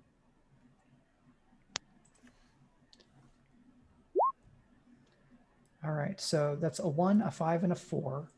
And on a 5 for Quell Unrest, you will reduce 2 unrest. So we're going to go from 5 to 3. So yeah, there's a couple of criminals. I think one of them is like committed like arson on like a neighbor's house, and another is was actually like a cattle rustler. So the same kinds of crime that Drosten's people do, this person did, and that will let me kind of highlight some of that ambiguity. That that you have other people who do this who are allies, but this person is not. Harvest writes down each of their names in a book that they keep of all the people that they've executed. Okay, let me go and get a couple of names for you.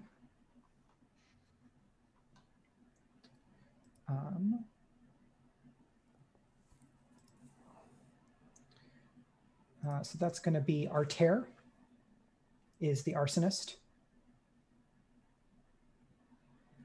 And Horace, Horas, is the cattle rustler. Great, thank you. So I think it's not hard for you to present yourself as a traveling executioner because you used to do this thing and you clearly can carry the thing off. So I don't think that causes any waves. And because of who these people were, it makes sense that this is quelling unrest. So that there was a destabilization from like the guards being around, but they're doing a different part of kind of state control apparatus. And so you kind of make the wheels of what the state calls justice turn. Mm-hmm. Do we want to move on to the to Karen's quell unrest? Does that make sense? Sure. So you're like going out into the woods. Yeah, I mean, around. Yeah, basically just wherever people are like, oh, there's a wraith here and nobody's taken care of it yet, and I'll be like, I got this. Okay. So I go with Karen whenever they go out to do this. So with an eye toward your ambitious ability, I would say that doing this will let you start a clock that is about reducing the wraith population in this area, and that filling that clock will have some social implications. Okay. I think it's probably a 6 clock, so that you can fill that by doing this roll, and or you can then spend other actions or other things on it, and that if you fill a 6 clock of reducing wraiths, I will let you take +1 status with some faction in this province. Would I put? Do you have the clock taken care of, or? I can add the clock. Yes, I will do that real quick. Yeah, and I will also, it'll mostly just be like, where are the wraiths? I'll deal with them. I'm slowly gonna just start easing people into the heresy a little bit, just a little heresy, just the tip.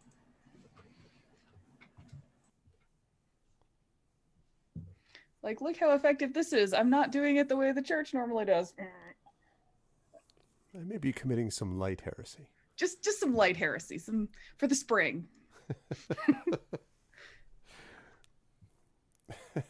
Burn some sage, do some heresy. What action are you using here? Is this pray? I'm using pray. Okay. And you have an assist because you have a second set of hands and someone else with silver. All right, so do I get to roll 3? Yep, you'll get a bonus die. Okay. And there is a 6. So on a 6 for reduce unrest, you get 3 ticks, and that will take your unrest to 0, which is very nice. Yes. And I will tick this clock by 3. And this is a clock that is available for you to put your ambitious ticks into, but you don't have to assign those until, if you can wait until the end of downtime if you want to. Yeah, I'm gonna wait to see if someone else is gonna need a tick. So okay, cool. So we are at 10 till, and Alex, if you're okay with waiting on your solace, I think we'll take our break here. Okay. So yeah, please hang on, everybody. This is a great opportunity to use the restroom, refill your beverage or whatever. We'll be back in a few minutes with the rest of our downtime. Back soon.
So I think we are back.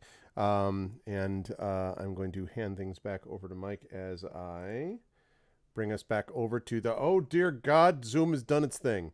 All of a sudden, Brandon is in his typical space, but he is not, in fact, Michael Underwood, and Mike is not, in fact, Brandon.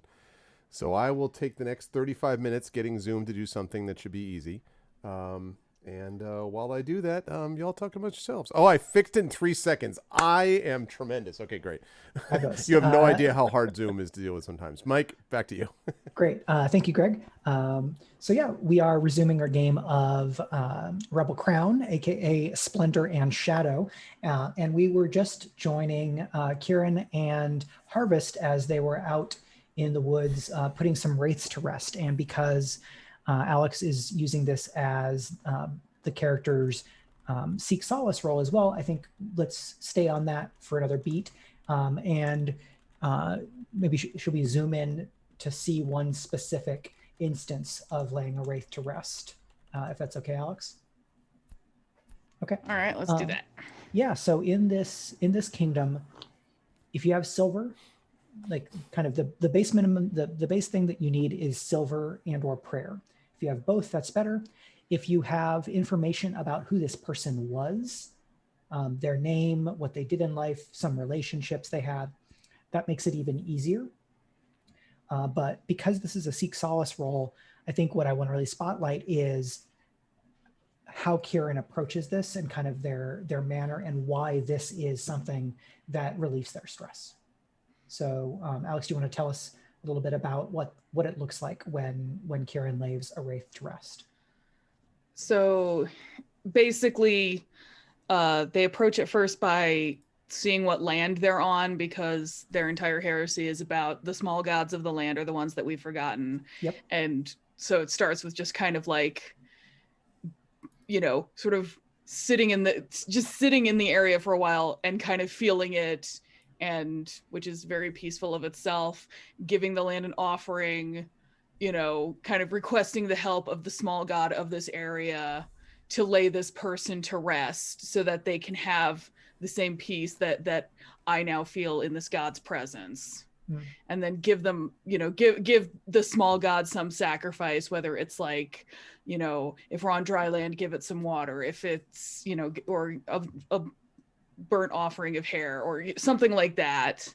Sure. And if I'm able to know something about the wraith, I will tell the god about the wraith that it's going to help me lay to rest. Okay. Yeah, I think because you've done a couple of roles of this now, I think there are some people who will respond positively to, like, if you're saying that you're going to go out and lay wraiths to rest. So you have kind of an assembled list of names of people like, oh, well, my cousin died out hunting. So you have a little bit of a list to compare people to that definitely will help you in a couple of cases. Okay, so say it's the guy who died hunting. It would be like, we're going to lay this person to rest. Here was his relationship to you as someone who lived here. He was a hunter. He has this family that, wishes him peace and wishes peace with you, the god of this land. And together let us send him back to you and lay him to rest. I think this hunter's name was William, but like Uilleam. And the wraith looks almost more confused than angry.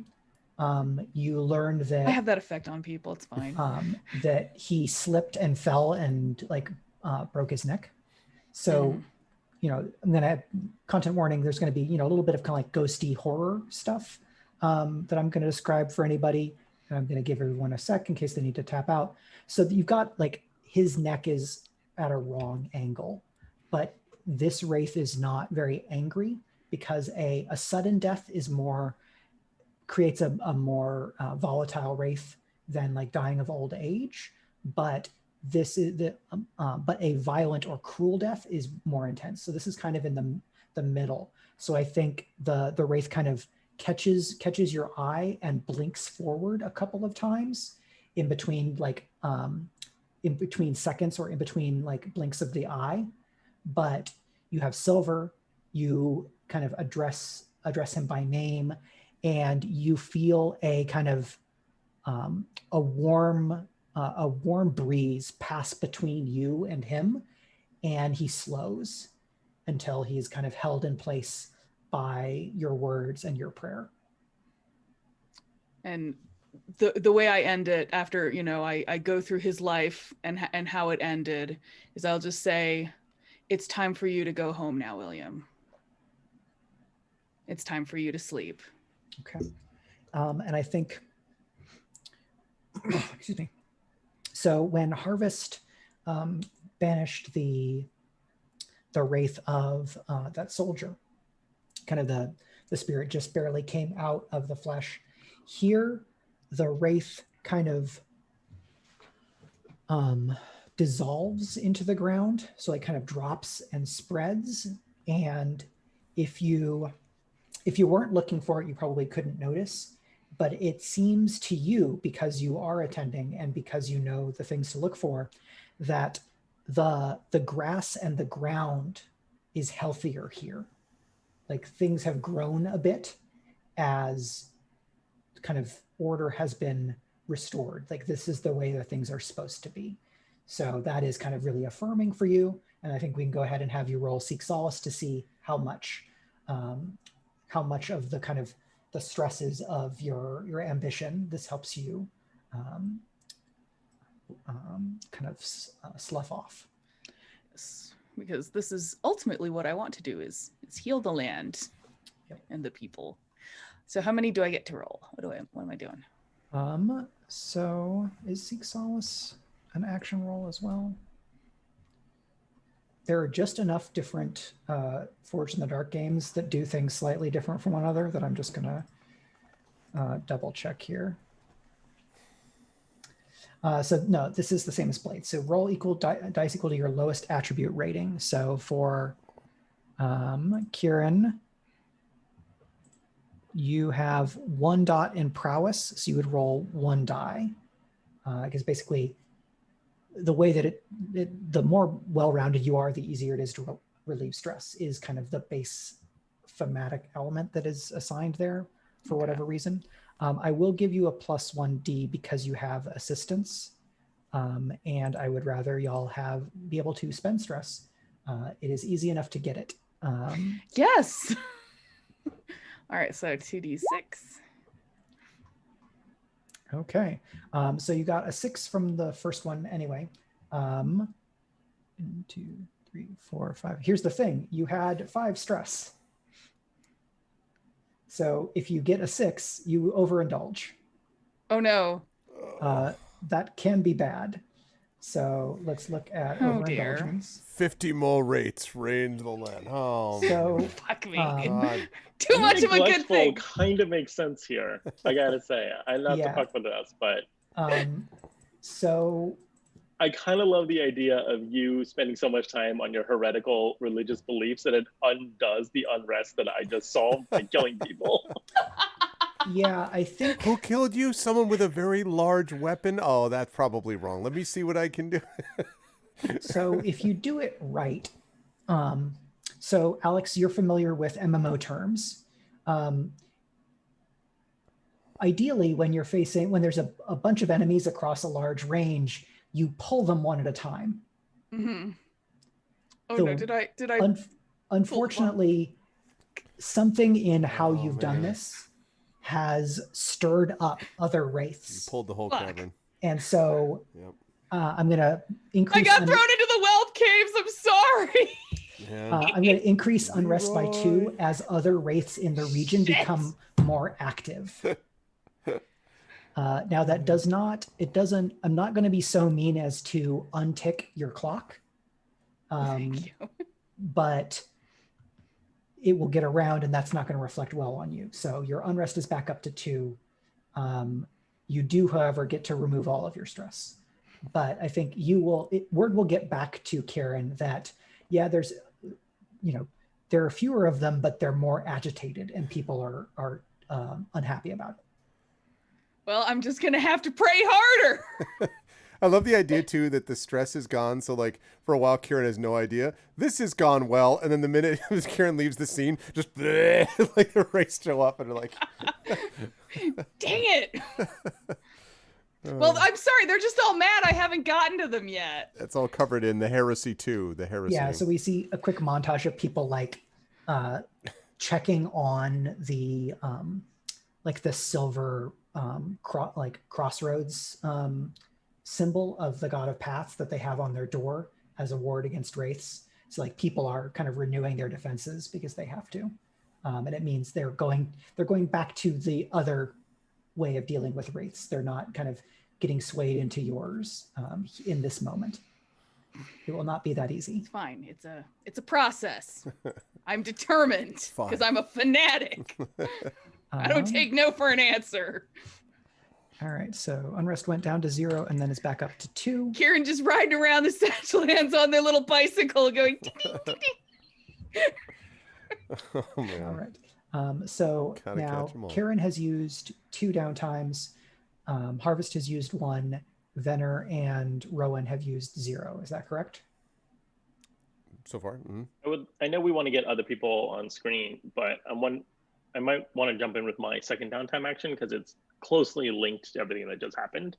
Sure.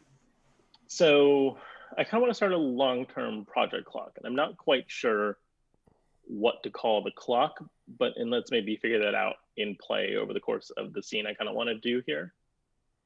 So I think after that dispelling the wraiths moment, like that night, Harvest very drunk.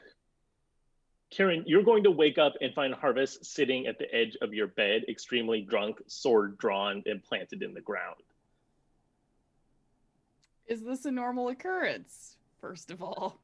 No, I don't think this has happened Okay. before. It's just I mean, Harvest showing up back to camp very drunk is kind of a normal thing. That happens but a fair bit. But in your tent with a sword seems pretty rare. yeah. Harvest, is something wrong? You know, boss, they call you a heretic out there. Yes. Your heresy. You believe in the old gods. Yes. The ones without names. Hard to find someone without a name. If you listen well enough, you hear them. Now, you say if we go back to these nameless gods, that the race will go away. Yes. Because I made a lot of wraiths for you. And before this is over, I think I'm going to make a lot more.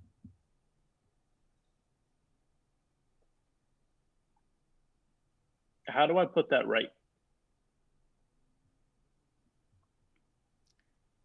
If you want, I will teach you. How do I find an old god? Everywhere you stand, every place, there is an old god. Some of them are smaller than others, but they've always been there. And because we stopped speaking to them, they have stopped speaking to us. Then how come if there's an old god everywhere I stand, then everywhere I stand there's also a wraith? Because you've seen what I do, yes? Yeah. What I do is I talk to the old god until it hears us again, and I ask them to take the wraith home, to return the wraith to the land, because we are all part of this place. But the thing is, boss, there's always another raid. And even when they're gone, I still see them. I see them in my sleep. I see them when I'm awake. I hear their names.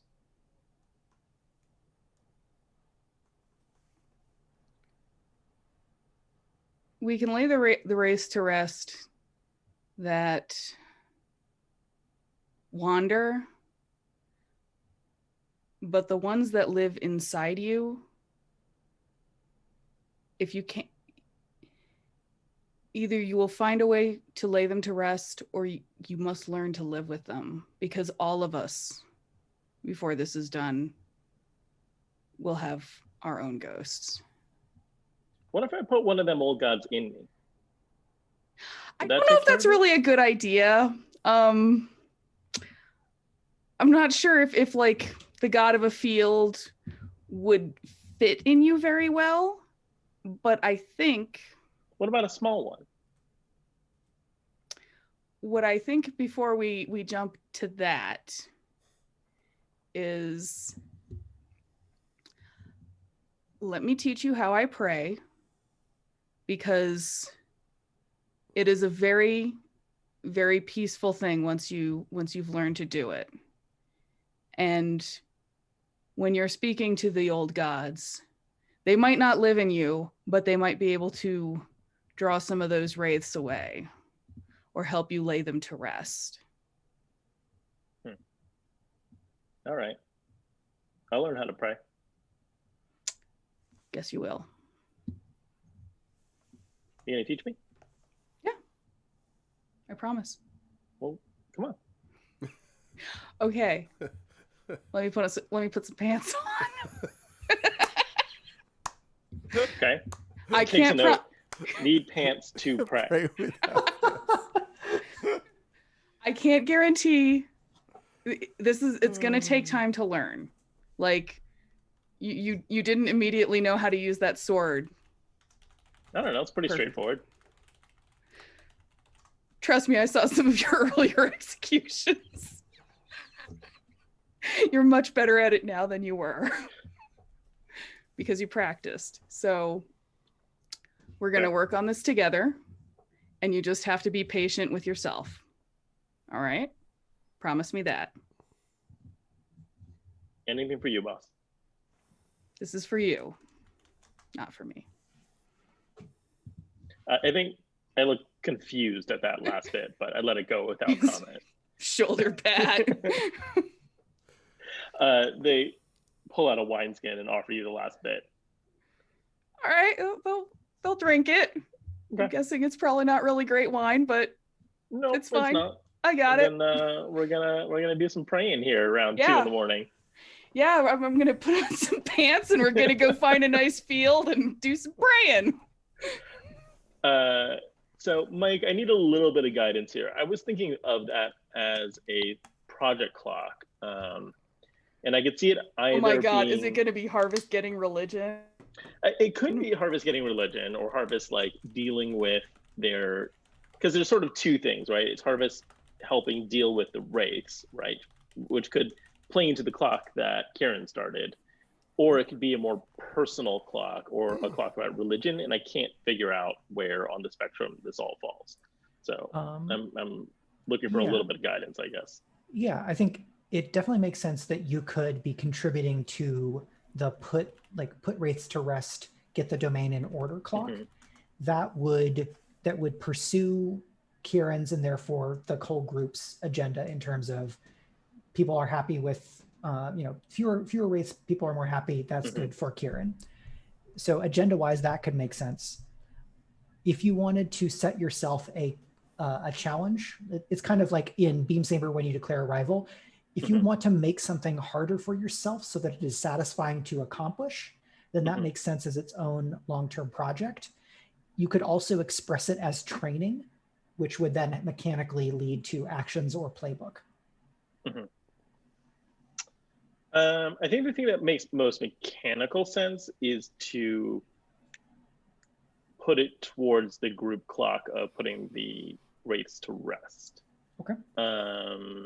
mean, Although I feel do like the idea of like the making things more complicated for myself thing. So I don't really know. I feel like you should eventually end up with a dot and pray. Yeah. Yeah, I mean, maybe that does make more sense actually. I mean, if I'm specifically trying to teach you, I mean, now it could be that harvest is just like, you know, like when they tried to teach me how to meditate and it just did not take. Because that's also very possible. Like mechanically training, you get the 1 point into XP, which is 1 out of 6 for an action, which is not super efficient. Yeah. But that makes sense as like diligent practice there. So I think it makes total sense to either advance that clock or to do training.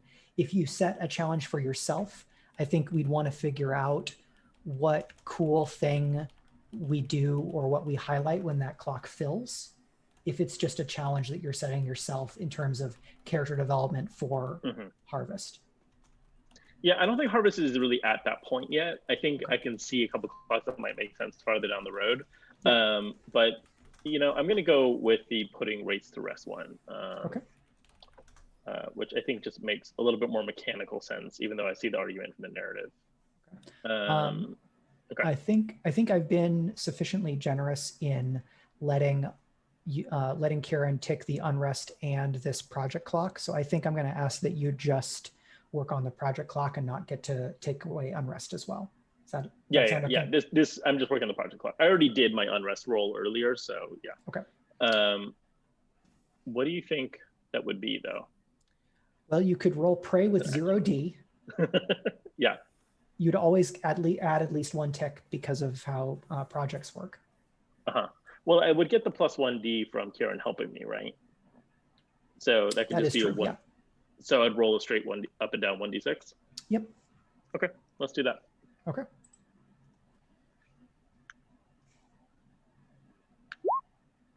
Okay. 3. So on a 3, you will add 1 tick. That now means that this clock is at 4 of 6, which means Kieran's ambitious ability could, in fact, complete it if you wanted. But we have other things that we can do.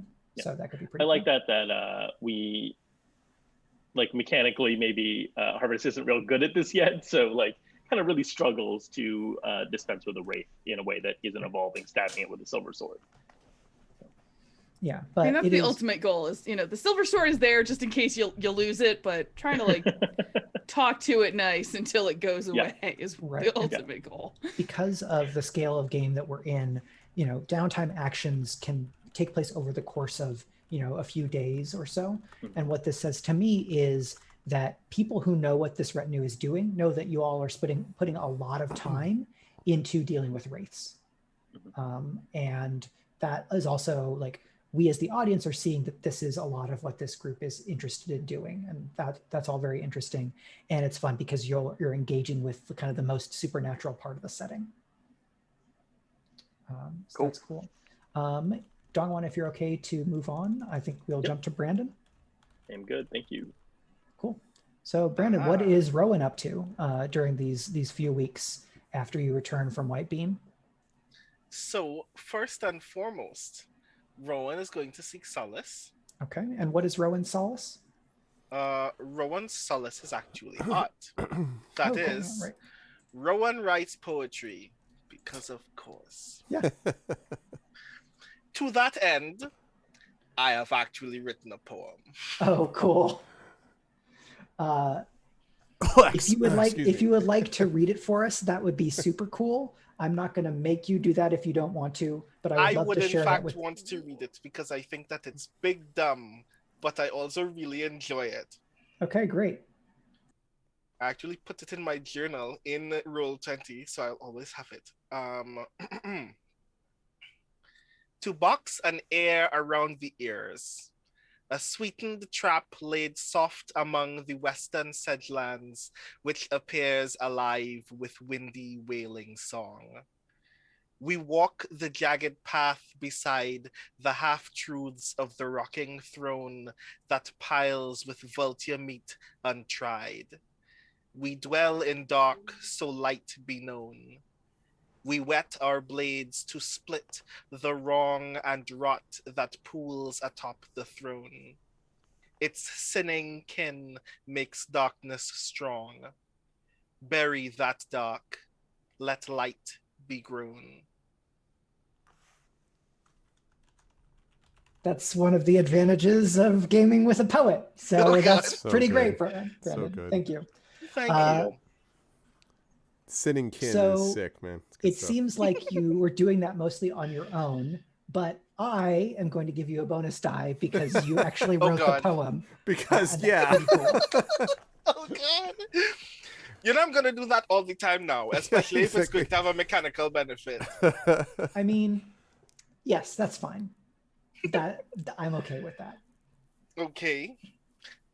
So, to remind myself to seek So, solace. Seek solace, you'd roll your lowest attribute, which I see that Rowan has 3 in prowess, 1 in insight, 1 in resolve. So it would be 1d, but you get the bonus because you made a thing that we can experience as the full thing instead of describing it in summary, which is pretty cool to me. Okay, so I will roll 2d6. I got a 5 and a 1. All right. So normally you take the highest result, and Rowan has 4 stress. Oh. I see. Are you going to do a poem that's going to make the peasants restless? You start a poetry press and suddenly Oh, God. Suddenly there's like a slam going on in Bellwether. oh no. I mean, it's a good thing that we man. took the unrest down before we started doing I do Oh like my the God. idea. I do like the idea, kind of hilariously, of like accidentally leaving this poem on a tavern table somewhere, and someone's like, "Oh wait, did somebody just admit to kidnapping Aiden Gear?" Yeah, like that poem Wow. spreading and kind of rustling feathers makes sense to me. I could also Mhm. see that it rustles feathers as expressed by an entanglement, but Mhm. an extra entanglement could theoretically be one of a number of things versus knowing for sure that unrest is unrest.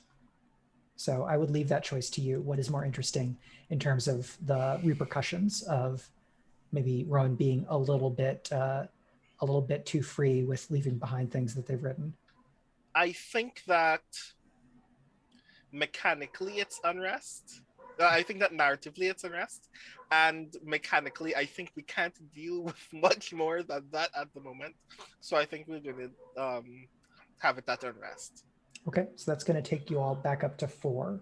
So this means that without further reduction, if you got 5 unrest on the next sortie, you would earn a level of imperial ire, as the Empress's eye would turn to Croven and the Sedgelands, hearing rumors of some upstartery and wraith activity.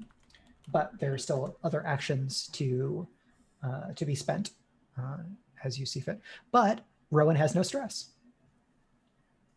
I guess that's good. I traded my stress for unrest. Again, walks out of the tavern and doesn't see the person behind picking it up and then like growl, like looking out at the door. I feel so much better. Pitchforks are sharpening behind me. Yeah. This is great.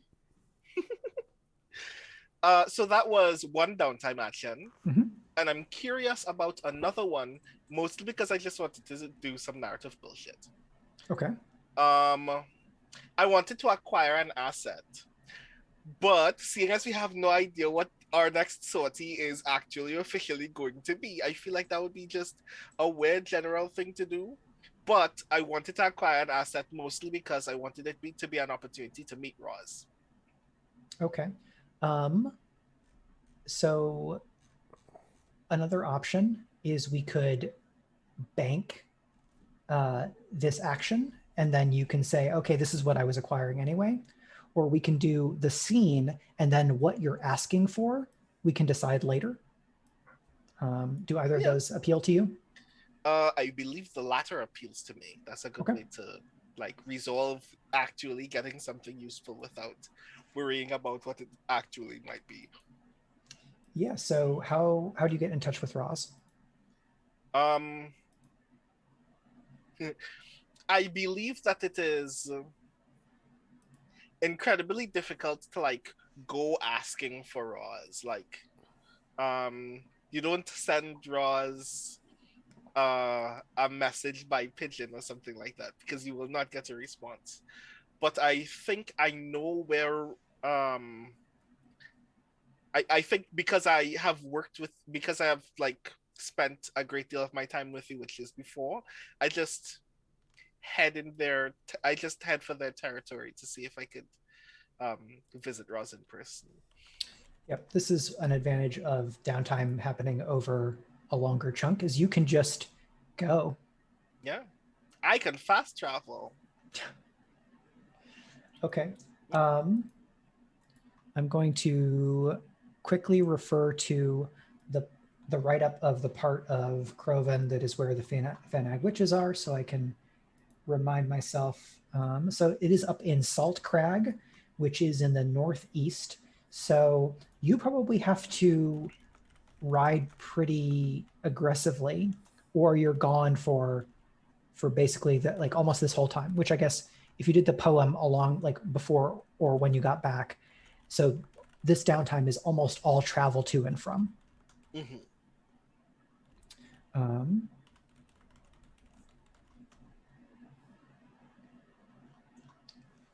so, Salt Crag, the witches. So they have a cave. They have a cave network, but I think Roz also has kind of a house in the woods, and so let's say that you know how to meet her there. And then we It's can. a very stereotypical house. It exists simply to be haunting and troubling to people who come across it in the woods. Right, and it's in some ways it's also it's a disguise because Mm-hmm. that's where the witches are, not the actual place where the witches are. Mm-hmm. So I think Rose sees you first, and you notice Rose, who's I think we said that Rose was an eagle. Is that right? Yes. So Rose is a slightly uncannily large eagle, and kind of makes a cry that you can assume is communication to Roz, and kind of circles and then comes down and kind of lands on a branch low enough to kind of be, Rose is a couple of feet higher up than you, but close enough to kind of like have a conversation. Mm-hmm.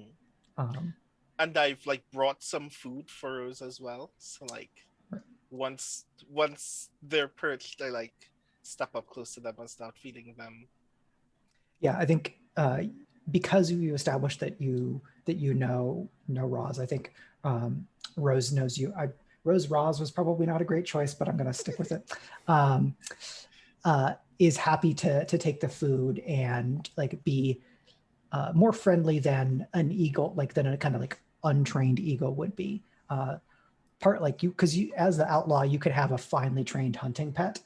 So I like the idea that this kind of communicates something about how Rowan is able to get on with animals. But I think when Roz comes out, like Rose will go over and like fly kind of honor guard around Roz and kind of goes up back kind of on patrol. Mm-hmm.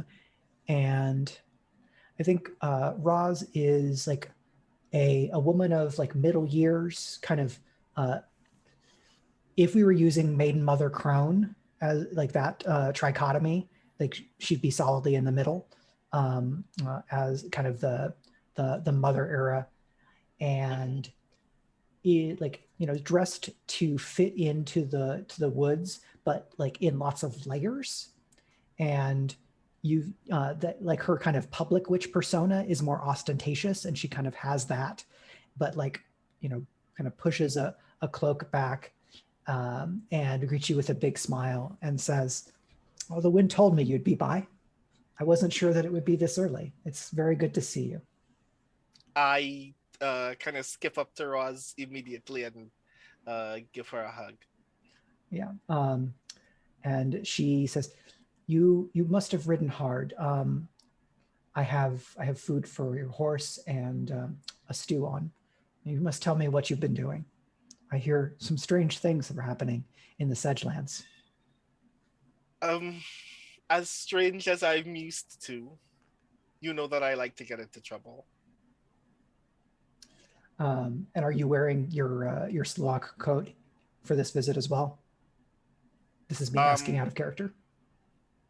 I am, but over it, I'm wearing like a very nondescript, Okay. like kind of brownish. It looks like really tattered and really messy. But as soon as I get off my horse, I take it off. Okay.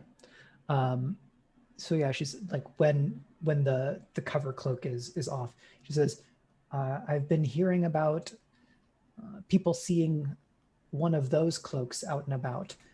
I don't suppose that was any of your former compatriots."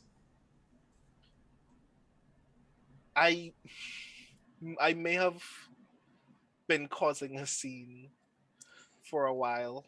What do you think they will do when they find out that you're still using their colors when you tromp about the kingdom? I've been punished enough, and I think I have punishing yet to endure, but there is still a job that I need to finish. I need to set this right, even if it means bearing the brunt of some ire for a few more months. When it's all done, I hope that I can make that right too. But one mess before the other, I suppose. If you need a good cloak that won't draw attention, you need but ask. I know, but the Slovak sigil does a great deal of work in this world. I would be remiss to simply discard that kind of strength. Just, you know that if you borrow against that line of credit, someone will come calling sooner rather than later. I don't suppose you plan to teach me some magic so I can wear a witch's cloak. Well, there's two kinds of witches' cloaks. There are witches' cloaks, and she does like a flourish and like throws something in the stew to like make a plume. And then there are cloaks made by witches for people that they love and care about. I would accept anything that you would stitch for me, Roz. So yeah, like she wants to hear as much as you're willing to share about kind of what you've been doing in and out of the revolutionary stuff. And if they're like, we can leave it here if you want to then be able to flash back to, this is the thing I asked for, based on later stuff. Does that sound good? Yeah, like the crux of this scene is that like I just kind of gush on and on about all of the experiences that I've had since since I murdered Donald. I mentioned that I met Kaylee, and we go on and on about what it was like for me to be among the witches and why I left, and like a good wholesome bonding moment. And at some point in time, I ask for a thing. Okay.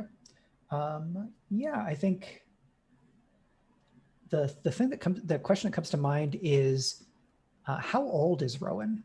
Because in this, they seem a bit more youthful or like kind of sprite-like, and I'm interested in whether that is that more about how they interact with Roz, or is this like the guard coming down, or some combination? It is some combination of both. Like the answer to the age question is, I do believe that Rowan is fairly young, and that Rowan spent their childhood among the witches Okay. before getting an opportunity to like represent under this law. But Did Rowan ever want to be one of the witches? Was Rowan one of the witches for a while? the way that I imagine witchcraft in this world is there is a level at which you train towards it. There's a level to which you attempt to perfect something that is otherwise innate, and I do not have that ability. Roz took me in because I didn't have anyone at that point in time, but I am not born into witchcraft, and therefore even if there was a thing that I couldn't, even if there was a thing that I could potentially be able to do, I wouldn't be able to do it as adeptly as someone who is born into magic. So I don't think I ever, I think I spent a lot of my youth being very, like, anxious and jealous about that. But I made peace with the fact that I am not a witch a long time ago. I think the pitch that I would make here, and I'm happy to get buy-in from others, because this is kind of expanding the supernatural range of this world, is that the difference between a witch and like the kind of type of prayer and relationship with the divine that Kieran has is that witches negotiate and bargain with the gods. So it's a different, it's consort instead of sway with regards to the old gods, sort of. But then like there's obviously way more going on, but there's a little bit of like a mentality and like a different stance and relationship aspect that goes on there, because that means that we don't get yet another axis of supernatural stuff, but it shows that there is clearly a distinction between how Kieran approaches these old nameless gods and what the witches do that is magic. Does that sound okay? Yeah, like I imagined it very much like that, but also that not necessarily that there was a bloodline that literally connects mortals to the gods, but that by some miracle of one's birth, there is a deeper connection to the gods that you do not need to leverage prayer in order to like actually draw miraculous outcomes from. That it is very much that you get to talk to the gods because you are closer to them a little bit than most other people are. Okay, it's like a spiritual, there's less of something in between. All right, that's cool. I'm glad to get to be able to spotlight that and round out a little bit of our, like the cosmology that we have going on. Yeah. Very cool. So you have a acquire asset banked. Do you want to roll that now, or do you want to roll it when we come back to it? We will roll it when we come back to it. Okay. If you can make a note that that's what we need to do, that would be great. I will do that. Okay. And then I think we come to Venner. So how is the general doing these days? The general is trying to figure things out. So one of the downtime actions about Seek Solace I have pretty well worked out. The other one I'm not as sure about. I think because the Seek Solace one is the one at the moment is more interesting to me than anything in particular that I'm looking for in downtime. Okay. I mean, like I had a vague idea about sort of starting a clock maybe of or starting to train something potentially in Sway, but I haven't been able to figure out narratively exactly. Right. I haven't gotten my head around yet narratively how to manage that. So, okay. So I don't know. Anyway, the Solace one I know. Okay. So one of the options under downtime actions is muster a levy. I saw that. So if you wanted Venner to be like trying to recruit people who can fight, if you wanted to try to muster a infantry levy, you could absolutely roll that here. The only reason I didn't push for that was that I figured it seems to me like the next sortie. Actually, I don't even know if this makes any sense, but I was thinking there was going to be a diplomatic thing. I mean, we're going to be doing some stuff with House Sagane, and I didn't, so I wasn't sure. Like, all right, y'all ready to fight? good. Wait here. We'll be back in a year and a half. Like I I was just, so that was the reason I didn't push it any further, because I didn't think we had any obvious, fighting. So I don't know whether can you muster a levy and then keep them for a period of time, or like, that's the only reason I didn't suggest that to begin with. As written, it's basically the idea is that you raise them for the next sortie. Now you could muster a levy of courtiers or of I could acolytes. muster a levy of courtiers? Because so there are what looks like 6 types of levies: infantry, archers, cavalry, scouts, scouts, spies, courtiers, acolytes. So Venner could recruit spies. Venner could try to find out down on their luck courtiers or something like that. It doesn't have to be just one type of soldier. Yeah, but you don't Venner necessarily have to do that, but I want to make sure that we know that we have these broader options. Okay, that's good to know, actually. The other thing might be about like a long-term project, about something that Venner believes they're going to need down the road that will take a while to get to. Yeah, I mean, well, that was the theory behind Sway, or behind trying to train Sway. Well, why don't we do the Solace and then see if that spins out to anything or we get inspiration. Okay. So, yeah, actually, use it for the next sortie. Well, because one of the things, so I'll explain what the idea is. The setup is that, can you please zoom out? For some reason my PDF is like zoomed in way too far. The setup is that Venner is going to be going to, and I think this is also dependent on whether I'm going to be causing enormous danger by doing this. But what Venner would want to do is to be able to go to a place like possibly Avon's and Whitebeam. There's a reason that he's doing that, which I'm happy to explain in a minute. But I don't know whether that's also astonishingly dumb, and if that's going to create, huge issues because you're that one that we're looking for. Quick, get him, type of thing. So I don't know about that. But he would go typically in disguise to something like this, and he's done this sort of thing before, though not necessarily at Avon's. Yeah. Do you think that Venner is particularly does he stand out as is it hard for him to kind of take this disguise in terms of stature or bearing or anything? Yeah, ish. I mean, he walks with a slight limp, but he can probably cloak himself. I think so. Yeah. I mean, I imagine him a little bit as Henry V before battle, disguising himself to walk among the troops, except I was Venner. just thinking that. Yeah. I was like, it's the magical cloak of I'm totally not a king. Yeah, right, exactly. Whatever. The secret mustache and eyeglasses. Look, you're not, If this is Seek Solace and we have bad luck for everyone and you also get an overindulge, then it's easy to imagine how that could cause this problems. would go wrong. All right. Please do not get an overindulge. I'm going to try not to. The reason that I'm wanting to do Avon's also is that I believe Avon's is where I would have spent time before Kieran was deposed, right? Okay. I believe. Because that is a place which would have been the seat of power, or one of the ancestral seats, or it's in the Whitebeam is basically the place, right, where originally Kieran was before being deposed by House Gear. Yes, or am I? Or is that not true because that's House Gear's, and so it was never Kieran's at all? I don't know that that any branch of Low Lair would have specifically been based in Whitebeam. Okay. So I'm just gonna. Because Venner wants to go to where he used to go, which would have been, I guess, House Lair. So where is that then? So that's.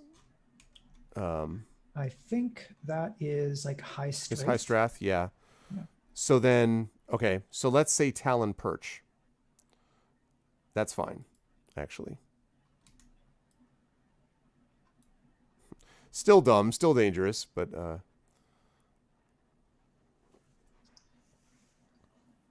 Yeah, I'm just scrolling through to since we have all this right up, I want to try to use it so that things can stay coherent. So yeah, ancient fortified perch. So you would really need a solid disguise because Talon Perch is where Maddock sits and rules at this point. Now, Talon Perch is going to have a settlement around it, so you could visit that settlement, That's and fine. that wouldn't be as high exposure. That's fine. That's fine. Although the capital city and Hawthorne would be the same problem because it's the capital city. I think. No, you know what? think- No, it would be the Perch because the village around the Perch is fine, but it would be the Perch. The fortified keep would be where we would do this. Yeah, and I think what you would notice getting there is that Maddock is trying to make it into more one thing. So the town is kind of being swallowed by the keep. It's all being turned into a fortress. Okay.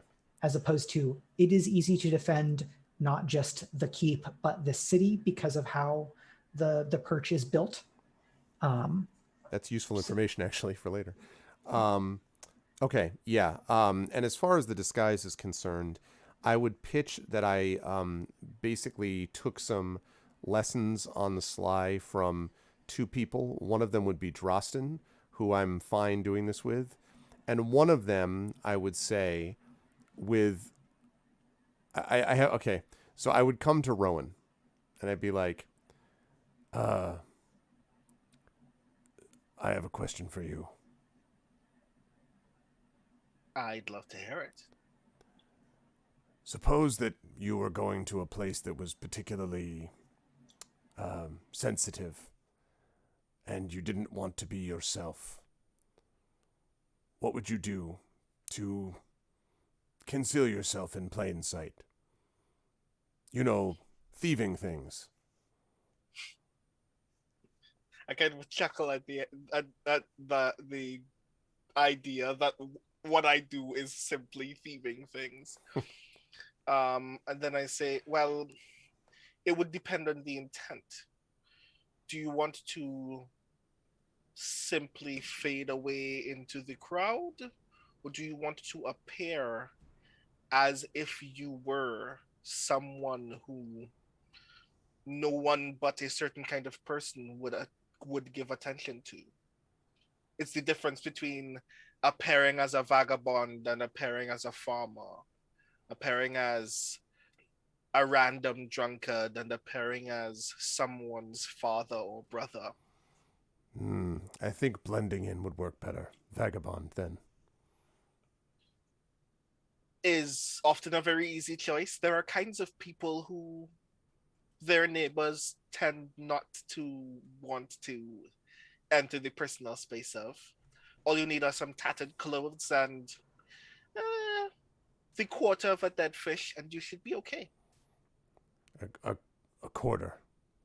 And I not too much, or else no one will ever speak to you at all. And I nod. Is it their specific fish, or do I? The smelliest one you can find, preferably when you fish yourself. Ah. All right. Assume I just, to practice, or to try this. Would you be able to instruct me in whether this is working at all? I would be glad to instruct you in my thieving things, if you would like. I nod. Thank you. Like, extremely uncomfortable in all respects. So I go, and I assume that when I do this, I probably way overdo the fish. I'm guessing that I probably fish like far too many, and then like practically like Vesta fish, like I just right and just like this wand of 3 or 4 hagfish that you've tied together with tight string. So it's just you like I'm a fish market from a mile away, and you're just like, yo, that's not. But anyway, small domestic animals are also avoiding you. Yeah, instead all the were surrounding me. It's the exact opposite. I'm probably really frustrated too. Like, you said fish. I mean, these are smelly. I can't stand my own smell. That type of thing. But assuming so, anyway, I would work with Rowan. I would probably also get some information too from Drosten, so that, and then I would combine it. And I have done this before, although not in as high stakes and high dangerous situations. So that's why I'm kind of taking the extra, time and work to do it.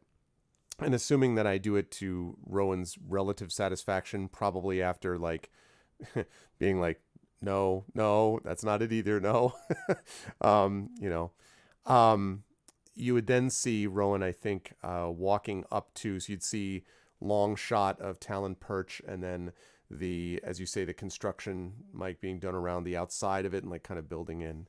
And I, with the limp, Venner is kind of moving through the crowd. And in particular, Venner is looking for soldiers that are training. Because there are always soldiers that are training, and especially when you have an army that's on the move, that's trying to build up, that's trying to grow, they're looking for recruits. And the recruits are usually not right in the keep. The recruits usually are outside in the villages and the surrounding areas, where they work them through first, and then if they're not completely hopeless, they kind of move them up, and then some of them end up in the keep, and the other ones end up beside of like the army that goes forth and outwards. So I'm looking for a group like that, a group of recruits being maybe taught by a grizzled veteran or something like that. But I'm in particular looking for a group of young, raw recruits in one of these villages. Yeah. So because Maddock is trying to raise a standing army, this is like much of the community of Talon Perch is being pointed toward this effort. So you see young people from all across the kingdom. You can tell from the accents, or you can tell from the clothes. You hear the chatter and the kind of mixing together of young folks who have come trying to kind of get in on this, because there have been advertisements and postings and promises. And you can probably find a barracks and then an inn that's kind of become the unofficial like barracks inn. So they're eating there, and you can find yourself the moment to talk to people. I'm actually looking for them while they're training, though. Are there like outside training yards or things like that where they be doing this in like, and I imagine some of them would be just sort of like makeshift, the yard of the inn or something. Yeah, I think so. You can get to a group where some are training. Okay, that's what I'm looking for. Like outside of the central keep, and the person who is training them, you get a sense pretty quickly, is just, they're not a particularly adept teacher. They're just somebody who has done this thing for a few years. Yep. And has been set at this task. They're not especially great at it, but there's a lot of there's kind of a lot of movement, and you can see kind of higher ranking commanders moving like through the crenellations, kind of up in the kind of keep proper. Okay. And people coming and going. So there's a lot of chances for someone to come and go here. Okay. So I kind of, so I would say that I take note of that, and, they're sort of moving around, and I wait until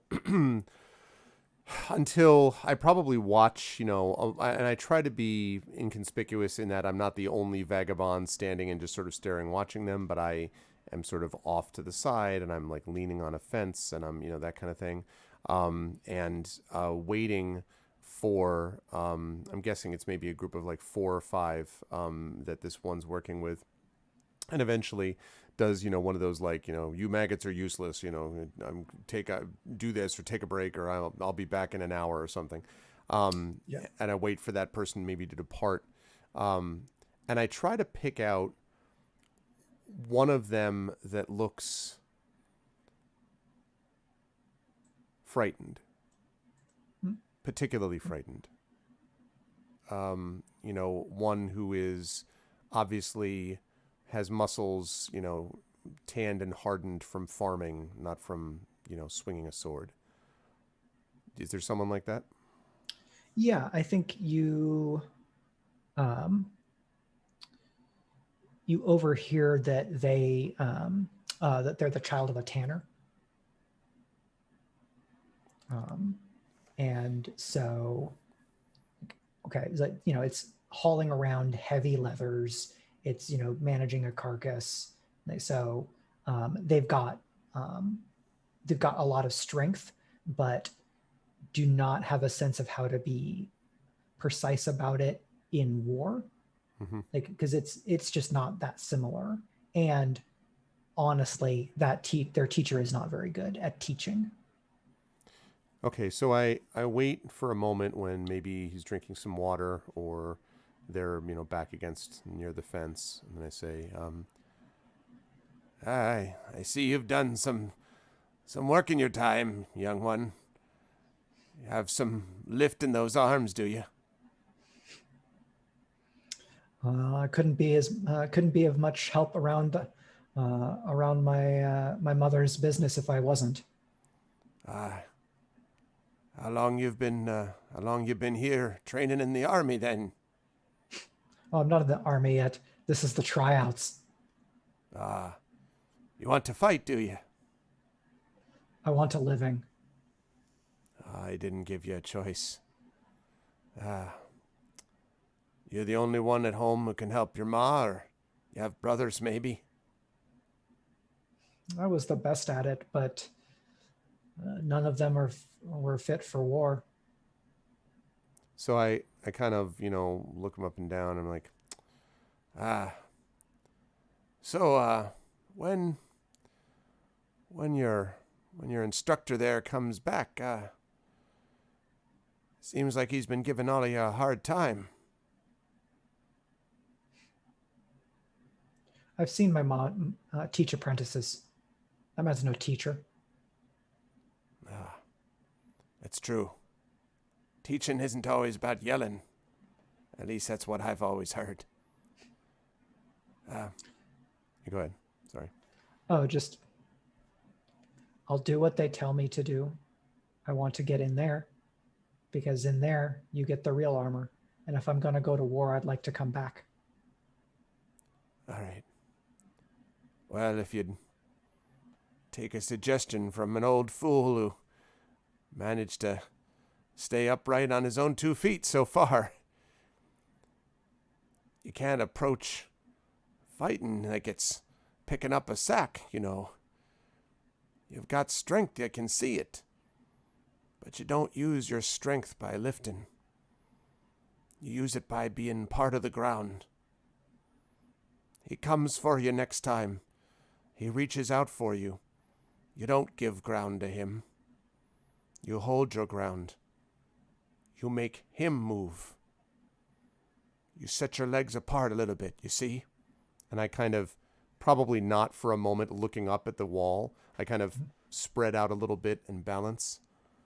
Just a bit, you see? He comes for you then, he drives in with his sword, you step underneath him, and then you've got the lower ground underneath him. He's got no center of balance then, you pull him off, and then I kind of, mime like lifting up my body like this. You knock him on his arse a few times, and we'll see how happy he's going to be about waving a sword at you when you've got your weight on top of him. You do that, and you teach him what it's like to be on his back for once. And then at that point, I'm like, and I look up at the the walls again to see if anyone's noticed anything. Like that kind of sets him off a little bit. Like, okay, I don't think maybe it's then that he gets some kind of sense that you're like that you're hiding something, or like you're looking out for something, and That's says, fine. "Is there someone here you don't want to see you?" Well, Somebody you used to fight with. there was a time back a long time ago when I was maybe your age, when I did some fighting myself of sorts.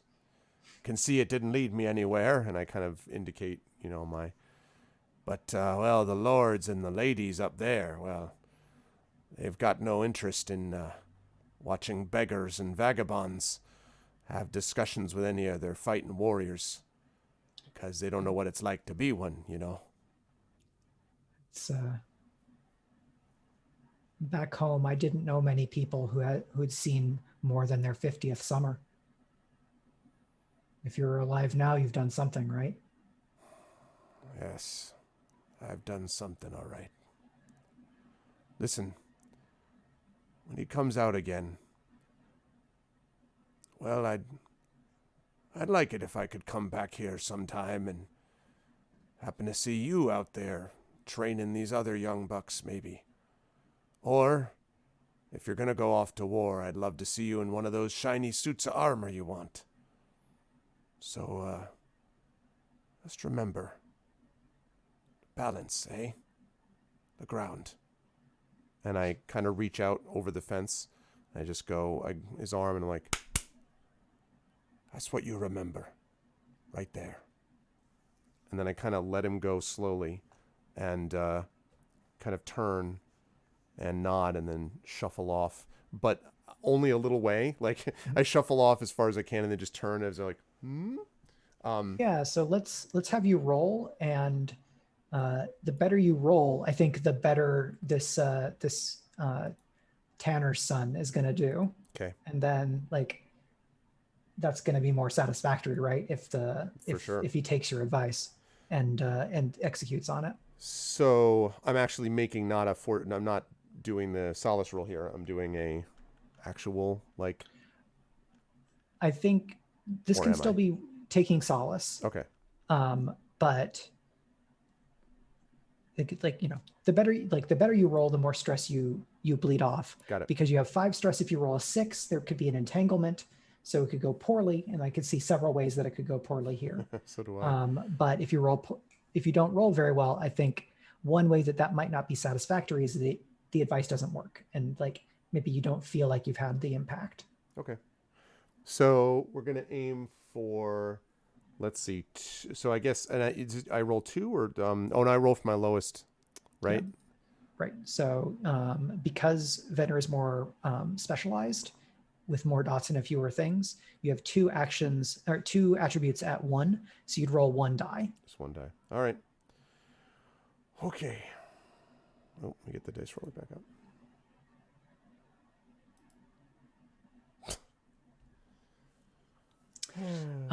So something I'm going to ask you, Greg, is why does Venner need to travel so much when he has his own kind of man-at-arms apprentice? Because yeah, that's a good point. Because his man-at-arms apprentice is he has work to do, but he's already kind of past the novice stage.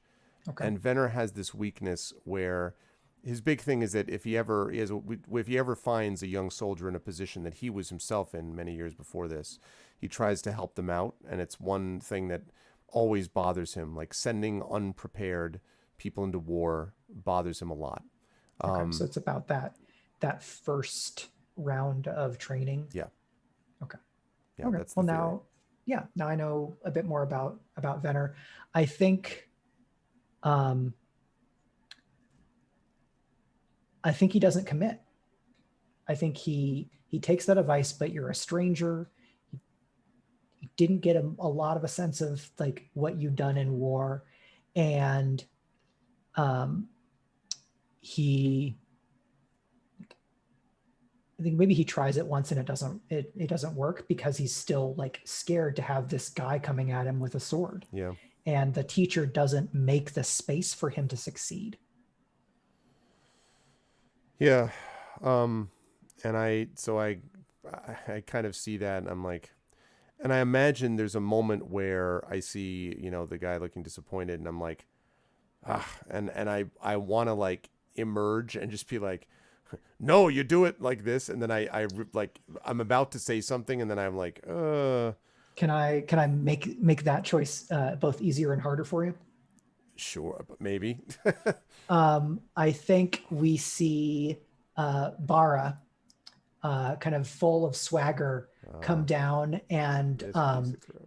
heckle this teacher. And so Bara is a veteran, and I think if you're okay with it, Greg, Bara was one of the people who executed Maddox's bad orders that screwed you over. Yep. So like they were Maddox's orders, but Bara was the one who executed them. Yeah. No, And this guy's so, hot garbage, y'all. Like that's you know. yeah. And I'd cast Bara as like a WWE performer. We talked about that. He's the Is that heel. okay? Yes. So this is Becky Lynch. You Becky cast Lynch. Becky Lynch. So this would be Bara with she/her, because we don't actually get that many soldiers in fantasy that aren't he/him men. Right. And so I thought it might be cool to have like a notable woman soldier, if that's okay. I think I'm totally fine with that. Also, one quick note: I just adjusted. This looks awesome. Really, really good. Shadow Mage just adjusted the overlay to make it look like even better. That looks badass, dude. Oh, great! Wow, that's cool. Thank you very much. That's awesome. Shadow Mage is the best, everybody. Thank you, Shadowed. All right. Yes, So, yeah, I'm fine with that. And yeah, so she comes by. She looks very healthy. She is wearing nicer gear and a nicer sword than you remember, and is clearly thriving in this role, having kind of sold out and hitched her stars to Maddox. And I don't think she notices you, but but I notice her. It is clear that she's having a good time. She kind of, she ribs the instructor and then steps in and kind of shows one of the other ones the move, and that one gets it. So I'm just gonna rub a little salt in that wound. No, I appreciate that. That's clearly deserved. So I'm just like, yeah. I imagine that I turn around like after seeing this and kind of cursing to myself. I start walking away, and I see. Yeah, go ahead. Oh, and like I think Drosten emerges from whatever like convenient shadow he'd loomed in to like be even more inconspicuous, and claps you on the shoulder and says, "All right, Father, let's go get you a drink."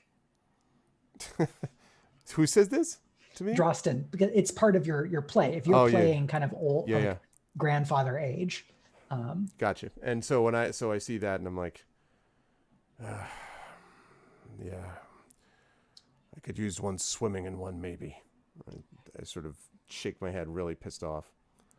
I've got some new recruits who could stand to hear some of those words, and they'd be more likely to listen. I know you wanted to come here because it's where someone didn't do that for you, but it would be easier closer to home. And I look at him kind of for a moment, you know, the military bearing just for a moment returns for a second, and I'm like, you know, I've never been interested in doing things easier, Drosten. Well, just make sure that you don't weigh yourself down with too many expectations that you can't move when the fight comes. No, the expectations move me into the fight. That's the problem, my old friend. Okay, change the metaphor if you want. Just don't be daft about it.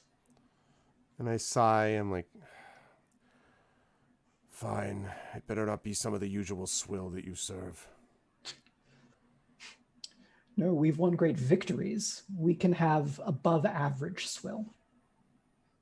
And I nod and I sort of let myself be drawn away, but I take a moment to kind of look back at Bara, sort of, you know, like smiling and laughing. Swaggering and yeah. And I sort of like fix it in my mind. And then I say, sort of barely under my breath, time comes for everyone, Bara. Even you. And I turn and walk away with Drustin. With not having done anything for my stress, but... You get to remove one stress. Oh, wow. Hey, at least I didn't overindulge. Yay! Yeah. You did all I asked of you. So there you Can go. always be worse. Could always be worse. So we're at a quarter after. Greg, did you get any other ideas about your other downtime? Yes, now I need to clearly work on sway. Actually, I think I do actually think now that it makes sense to do sway, and here's why. So Venner's, like, for all of Venner's kind of military, like, you know, face front, let's go, here's how you do things. You know, Venner has also been practical enough to survive on the battlefield, which means that you have to adapt somewhat, and has seen multiple commanders get crushed by being unwilling to make any adjustments at all. And so I think that from a tactical point of view, Venner sees his inability to convince people of things even when they're like on his ground, basically. Like, he was right. Like, if the guy did what he did, like the instructor would have been on the ground, and that's how that would have gone down.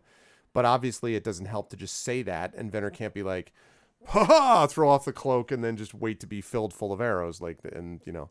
So I think Venner basically feels like he needs to learn a little bit more about the fine art of persuasion, and so is probably going to start doing some of that, which may end up sending me back to Rowan again, which is, again, going to be interesting.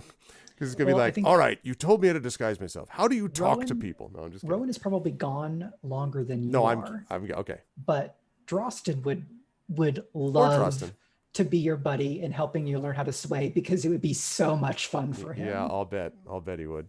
All right, I will suffer his amusement. That's fine. So yeah, you can tick a dot of resolve for your other action as you work on that. I think you or Alex said maybe during our session 0 about like a lack of sway in the group, as like, oh yeah, Maddock won because he had more sway. Yeah, like if ultimately Maddock won the loyalty of more houses that gave them the position. Yeah. If I'm not mistaken, as we presently speak, the only person who has any dots in sway is Rowan, who only has the one, and it's the only resolve skill they have. Yeah. So if y'all are headed into a social plan as your next thing, that could be interesting. I kind of want that very badly now. 4 people very adept in violence, bumbling through the act of simply being chill. Well, I mean, I was gonna say, I'm not adept in violence either. I'm just good at praying at stuff, and that's basically it. So, hey, I honestly am now regretting not taking sway, but oh well, too late. I think between last time and this time, some of y'all will probably get enough XP to put into an action rating to get another dot in something if you like. But I think it makes sense to start to wrap up, unless anyone has a final little bit that they want to throw out for just like a minute or so. I was just gonna say, I've got my thing, so I'm gonna put my 2 ticks into that clock. Yes, so I'm gonna go back over here to the clocks portion of the page. So laying wraiths to rest was a 6 clock, and it's at 4 ticks. So you can use ambitious to add 2 more ticks, and that will complete the clock. And I would say that because you are based in Bell Heather, you could use that to increase your relationship with House Sagane as soon as they find out that you were the one who did it. Yes. Nice. So Alex, if you want to make a note to basically have that as a card up your sleeve, you will have a +1 status with Sagane once they find out what you've done. I don't think it happens automatically because word would not have gotten back to them yet, but you can frame, like, I'm giving this to you as a card to play. Okay. Which may help in a social engagement if that's what you're going to be doing. Or we do another scene at another point where that activates. Okay, so Skane doesn't know I took care of the Wraith problem, but if we tell them, it will help me gain reputation. Yep. Cool. I think that is a good place to end. And so we know that we have an acquire asset role that we're going to flash back to for the rest of that scene with Roz for Rowan. And otherwise, when we come back for our next session, the retinue will decide what specifically to do, whether that is to treat with House Sagain or something else. But that is going to be on episode 3.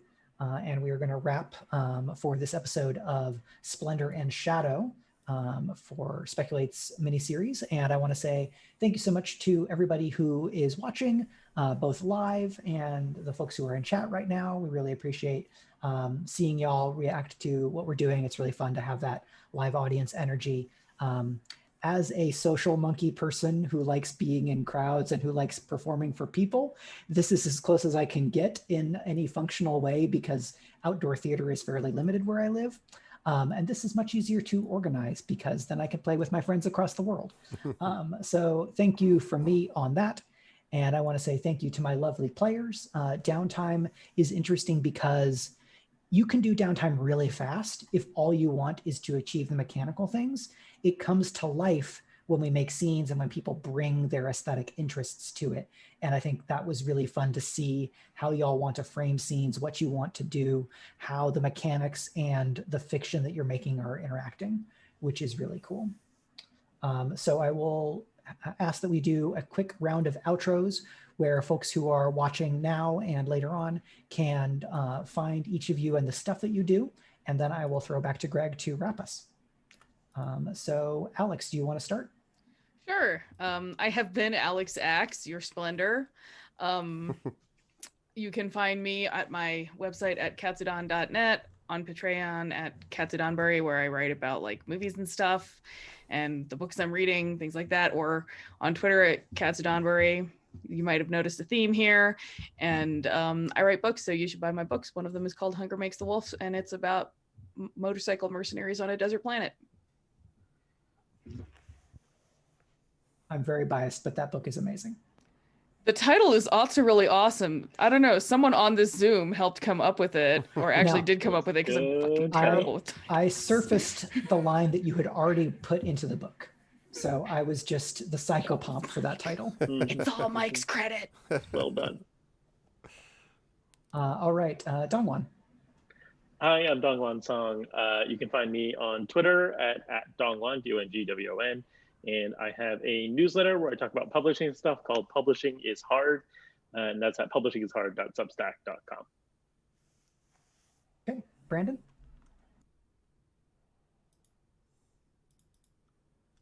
Apologies, I had briefly lost my mouse cursor.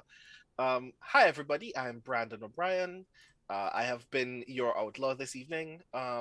You can find me on Twitter and Instagram at The Rising Tides.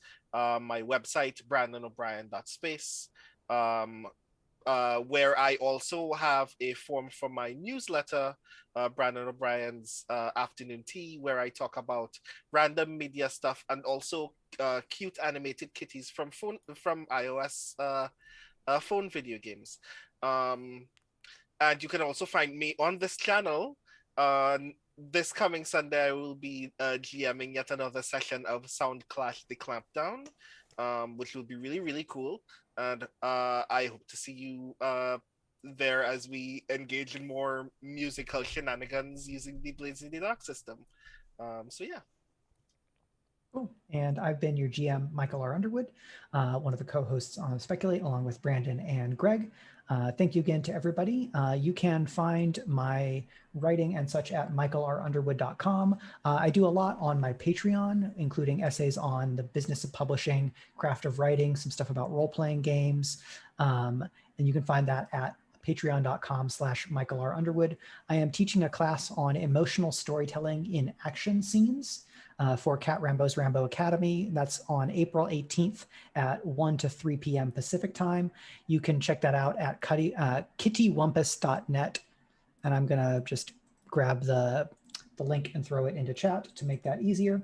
And I want to remind everyone who is watching that there's lots more Rebel Crown material at our Patreon for subscribers at the $3 level and up, including a GM prep video from me for each session. So there's 2 right now. And there is a recorded session 0 that we did as we made the characters and kind of shaped what the group, what the look of that group is. So if you're really liking what we're doing in this campaign, there's absolutely more that you can check out. So you can find our Patreon for Speculate at patreon.com/speculate. Thank you so much. And now over to Greg. Thank you very much, Mike. First of all, as always, thanks, Mike, for excellent work on GMing today. That really handling a lot of things very quickly and well with all the different NPCs. So thank you for doing that and putting together the world, and thanks to the amazing players. I was Venner Krace, the Vengeant, who had some interesting aspects, some good and some bad. What mostly mattered is the fact that we got a vassalage, and I'm going to just sort of hang my hat on that and be like, Kieran and brought it home, and I was really excited about that whole sequence. So that that was the thing that mattered. Forget my inability to Henry V it up later on. But this was a great time with everybody, and I want to thank the amazing players. I'm going to let them go and let the folks for Speculate go, and then close up shop here. So I will ask chat to give some love to the wonderful players that will be back soon, and that of course is Alex Acks, DongWon Song, Brandon O'Brien, and Mike Underwood. Thank you all so much, everyone, and I will see you folks soon. Bye. Bye-bye. Alrighty. So, having said thank you to all the amazing Speculate folks, that means that last, if certainly not least, is for me to say goodbye to all of you lovely folks who are in chat. And I want to thank you for doing that. It was a lot of fun. I have to say, the sequence, all of you know who have watched me do this for a while that I love visuals. I love kind of game visuals, the thought of game visuals, and I was really digging some of this stuff where some of the visuals, like I was actually having a lot of fun imagining the visual that was going on with that, and I'm like, oh, I really want to nail this role, and then it was like one. I'm like, or just completely botch it, but that was very cool to bring out my rival and this idiot who doesn't know what they're doing. It was good. That was really great. And I happen to like Venner a lot as a character. I enjoy playing Venner because I think there's something enjoyable about the solidness of somebody like that. I don't know. It's hard to explain, I guess. And I really liked what everyone was doing. I thought Alex and DongWon and Brandon were awesome with various aspects of their characters, and it made the downtime really cool and interesting. So you'll have a chance to see more of that as time goes on. As far as we are concerned here, schedule-wise, on tomorrow evening, between 7 and 8, probably around 7:30 p.m. Eastern, I'm going to be playing some Metroid Prime, so you will want to check that out. I started playing it, and I actually have more room now to be able to play Metroid Prime. I can actually do it like right around here, which is pretty cool. So I'm actually going to be able to play some room, have some room to actually play it with the, Wii remotes and all that good stuff. So I'm going to be doing that tomorrow. And then on Sunday, as Brandon said, we have Soundclash the Clampdown. On Monday, Emberwind makes its return. On Tuesday, we have the Patreon Field Chat Chosen Game of the Month. That is going to be Heaven's Vault by Inkle, which is going to be cool. And then over on Pen and Pixels, wrapping up the month of March is going to be Talisman Adventures, which is the new game that we are playing over there with the same crew that does D&D with GOG Storm King's Thunder, which is Peripheral Mike and Darksaber 2K and Tasty Chai and Pyron So that's what we got going on over the next few days. And then April is going to be super busy, and we got a lot of stuff going on, but I am excited to be there with all of you, and it's going to be a good time. So, and I'm just, I'm excited to be doing it in a space where I have more room to manage. I noticed what Rock God said about the place looking good, and I still have to work out some things with lighting and some stuff like that during the night, during the evenings. But other than that, I'm starting to really dig how this looks. I have to make sure that I balance it properly so that it looks accurate or whatever. But I'm getting there, and I like it. I'm sort of laying out the way that I want it to actually look. I'm still probably going to do at some point light strips. I've still got posters coming. I have a bunch of other posters that I found, in fact, that I'll be able to sort of show off a little bit later on. So I'm excited about that. Thank you, Mrs. Dunsel. Well, the thing is, right, like I've got my light panel over here, right, and I could. But the thing is, when I'm wearing a baseball cap, the shadow down here is something which is a problem, and you're not supposed to light from down below up, because if you light from down below up, it creates this kind of flat effect on your face, which you don't want. And so there's a light above me right there, which is not super great. So I have to figure out what I want to do about a light here, some kind of a fill light here. I don't know, maybe a small one. I'll think about it. But I'm getting there, and all these different posters I'm going to put up are going to look good too. So that's going to be cool. But thank you, Mrs. Dunsell. I'm glad you like it, and I'm glad people are starting to enjoy it. And I'm starting to really feel good about all of the different stuff that's there. And this now is working a lot better. This boom mic. Start wearing a beret. Well, I do. I do. I mean, I wear, my favorite hat is that gray and black hat, which I wear a lot. So I do that. But the brimmed hat is the thing. I could reverse it. Yeah. The reverse cap thing, I don't know. I've done that before. And then, like the thing is color wise, this fits what I'm wearing, right? I got the green picking up Cameroon's jersey and all that. So I like that. And the camera is really good, but I just need to, I don't know. I need to figure out something, but I will. In general, I'm super happy with this setup. So how do you do, fellow? Yeah, exactly. Hello, fellow young people. How is it hanging this evening today where you are? My dudes. Yeah. I don't know. But this was a great time today, and I hope you folks enjoyed it. We'll be back with me tomorrow for stuff. Right. Well, see, yeah, another directly behind my head. There is, so typically, and I've watched a bunch of different lighting options. You can have panels in different spots that light from different places, and a lot of people say that you want something that lights, this way directly straight, which I could possibly do. But again, the issue is you actually don't want it to be right in front of your face, because then it erases shadows and it just looks like you're looking at like a mime or something like that. So you do want to have shadows, just not the brim shadows. So I have to figure out what to do about that. And maybe there's like a slight, I don't know, like a fill light. I don't know. I'll figure it out. But I'm getting there. We're making progress. But if you liked what you saw and heard today, please follow the channel. Please check out the YouTube with !RFTube. Discord is !RFCord. Twitter is !RFTweets. Website is arvineleron.com. On the financial side, Arvin yes, on the financial side, !Arv Shop is the merchandise area. !Arv Treon is the Patreon. Arv, I said that already. Arv Treon is the Patreon. And subscribing to the channel is always appreciated as well. You can get those custom sub badges and emotes and things like that. But especially today, I want to push the Speculate Patreon, which will allow you to get behind the scenes stuff. If you want to see more of the kind of the prep sessions, session 0, more of the behind the scenes stuff about other things we've been doing with Rebel Crown, that's the place to go to get that information. And you can do that by going over to !Speculate and checking that out. Today is what I definitely want you to be thinking about as far as support for the channel and the like.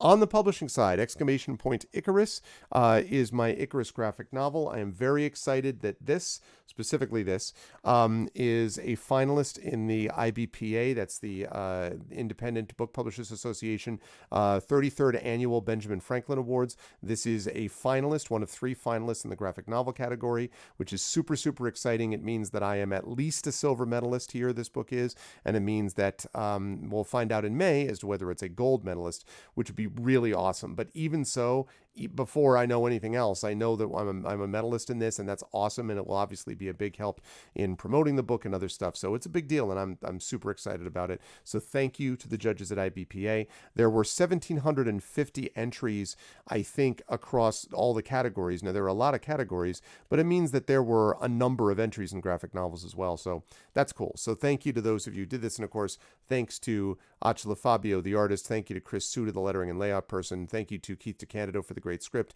Thank you especially to Emily and Chris Bell from Mathis Arts for being awesome and for actually believing in the book in the first place. Yeah, I'm super, super excited about this, the little book that continues to kind of chug along. So yeah, Library is Tales and Tomes from the Forbidden Library. That's my 5e adventure and source book. More information about that is available over on that link. You can get it in digital already. You will be able to get it in print as soon as they get it out of customs. You would think that they could get it out of customs faster than you could get a boat dislodged from the Suez Canal, but who the hell knows? But anyway, coming out soon because I'm very excited to be able to share the print versions of those with you. And exclamation point Gray Shade KS, which is the Gray Shade Kickstarter, and that is going to be launching in April, so I'm very excited about that. And I am excited to say that Alligator Alley Entertainment is going to stay as the principal creators of the tabletop. I announced this already, that the tabletop role-playing game Gray Shade is being designed by Aaron Rosenberg, and the company that is supporting it, that's under the Kickstarter umbrella, is Alligator Alley. And even with the tragic passing of Brian Dalrymple, I spoke to Eric Weiner, who's the co-founder and owner of the this company, and he said that they are still on board and they still want to do it. So that's good news. I like Alligator Alley quite a bit, obviously, because of their work on Esper Genesis and elsewhere, and so we're going to continue to stick with them. So that is good. But that said, that is going to be happening next month, and I'm going to be talking more about that. Yeah, it's really exciting, Triffid. So more is going to be coming up about that as time goes on. Otherwise, exclamation point Gray Shade KS for that, and last but certainly not least, exclamation point BLM, Black Lives Matter, very important to affirm and assert the importance and significance of Black lives, and exclamation point Help Now, which is the World Health Organization page on suicide prevention. Very important to reach out to others if it appears that they need help, and important to reach out when you need help to those other people as well. And yeah, I think that's all I have to say about that. So with that said, let's take a look and see who we've got going. We had a smaller turnout tonight, mostly because I don't usually do Rebel Crown on a Friday, I think is why. So let me take a look and see what we've got. Oh, I know who we go to. I absolutely know who we're going to go to. Know it's going to be, yeah. All right, that is perfect. I know exactly who we are going to raid. So the way we do raids is real simple. If you are not a sub, then we are going to do, hold on one second, then you're going to do this, which is going to allow you to just copy and paste that. The Argonauts have landed. Twitch raid, lowercase twitch, uppercase R, lowercase AID. Or as Shadow Mage just put in chat, sub raid, which is the Argonauts have landed, followed by Twitch raid, followed by Arvin E Roar. And then you've got Arvin E Hype, Arvin E What, Arvin E Witch, Arvin E Smug, you've got Arvin E Love. All of those Arvin E's are things that you can put in there when you're brought over automagically if you are a sub to the channel that we're going to hang out with. So also special thanks to Shadow Mage today for doing that overlay, because I'm here to tell you that this thing right here is badass. That looks really good. And sorry about that. This thing looks really, really good. I'm really impressed with it. And so yeah, that looks awesome. So thank you, Shadowed, because it looks really sweet. And I didn't even ask him. He was just like, here, there you go. I'm like, that's badass. Thank you. So thanks, Shadowed. It looks really, really good. Okay, but that is going to do it for me. It looks great. No, it looks awesome. It looks awesome. It's neat. It's clean. It's got the branding. It's got the stuff and the business and the things. It looks good. So that is going to do it for me, though. And it looks gray. It looks awesome. It's more than gray. So yes, also as Triffett said, tomorrow we've got Metroid Prime. So please make sure you come back tomorrow so you can boost the stream with your channel points. That would be much appreciated, because I'd love to get that boost, because I'd love more people to, be knowing about the channel with Twitch support and all that kind of good stuff.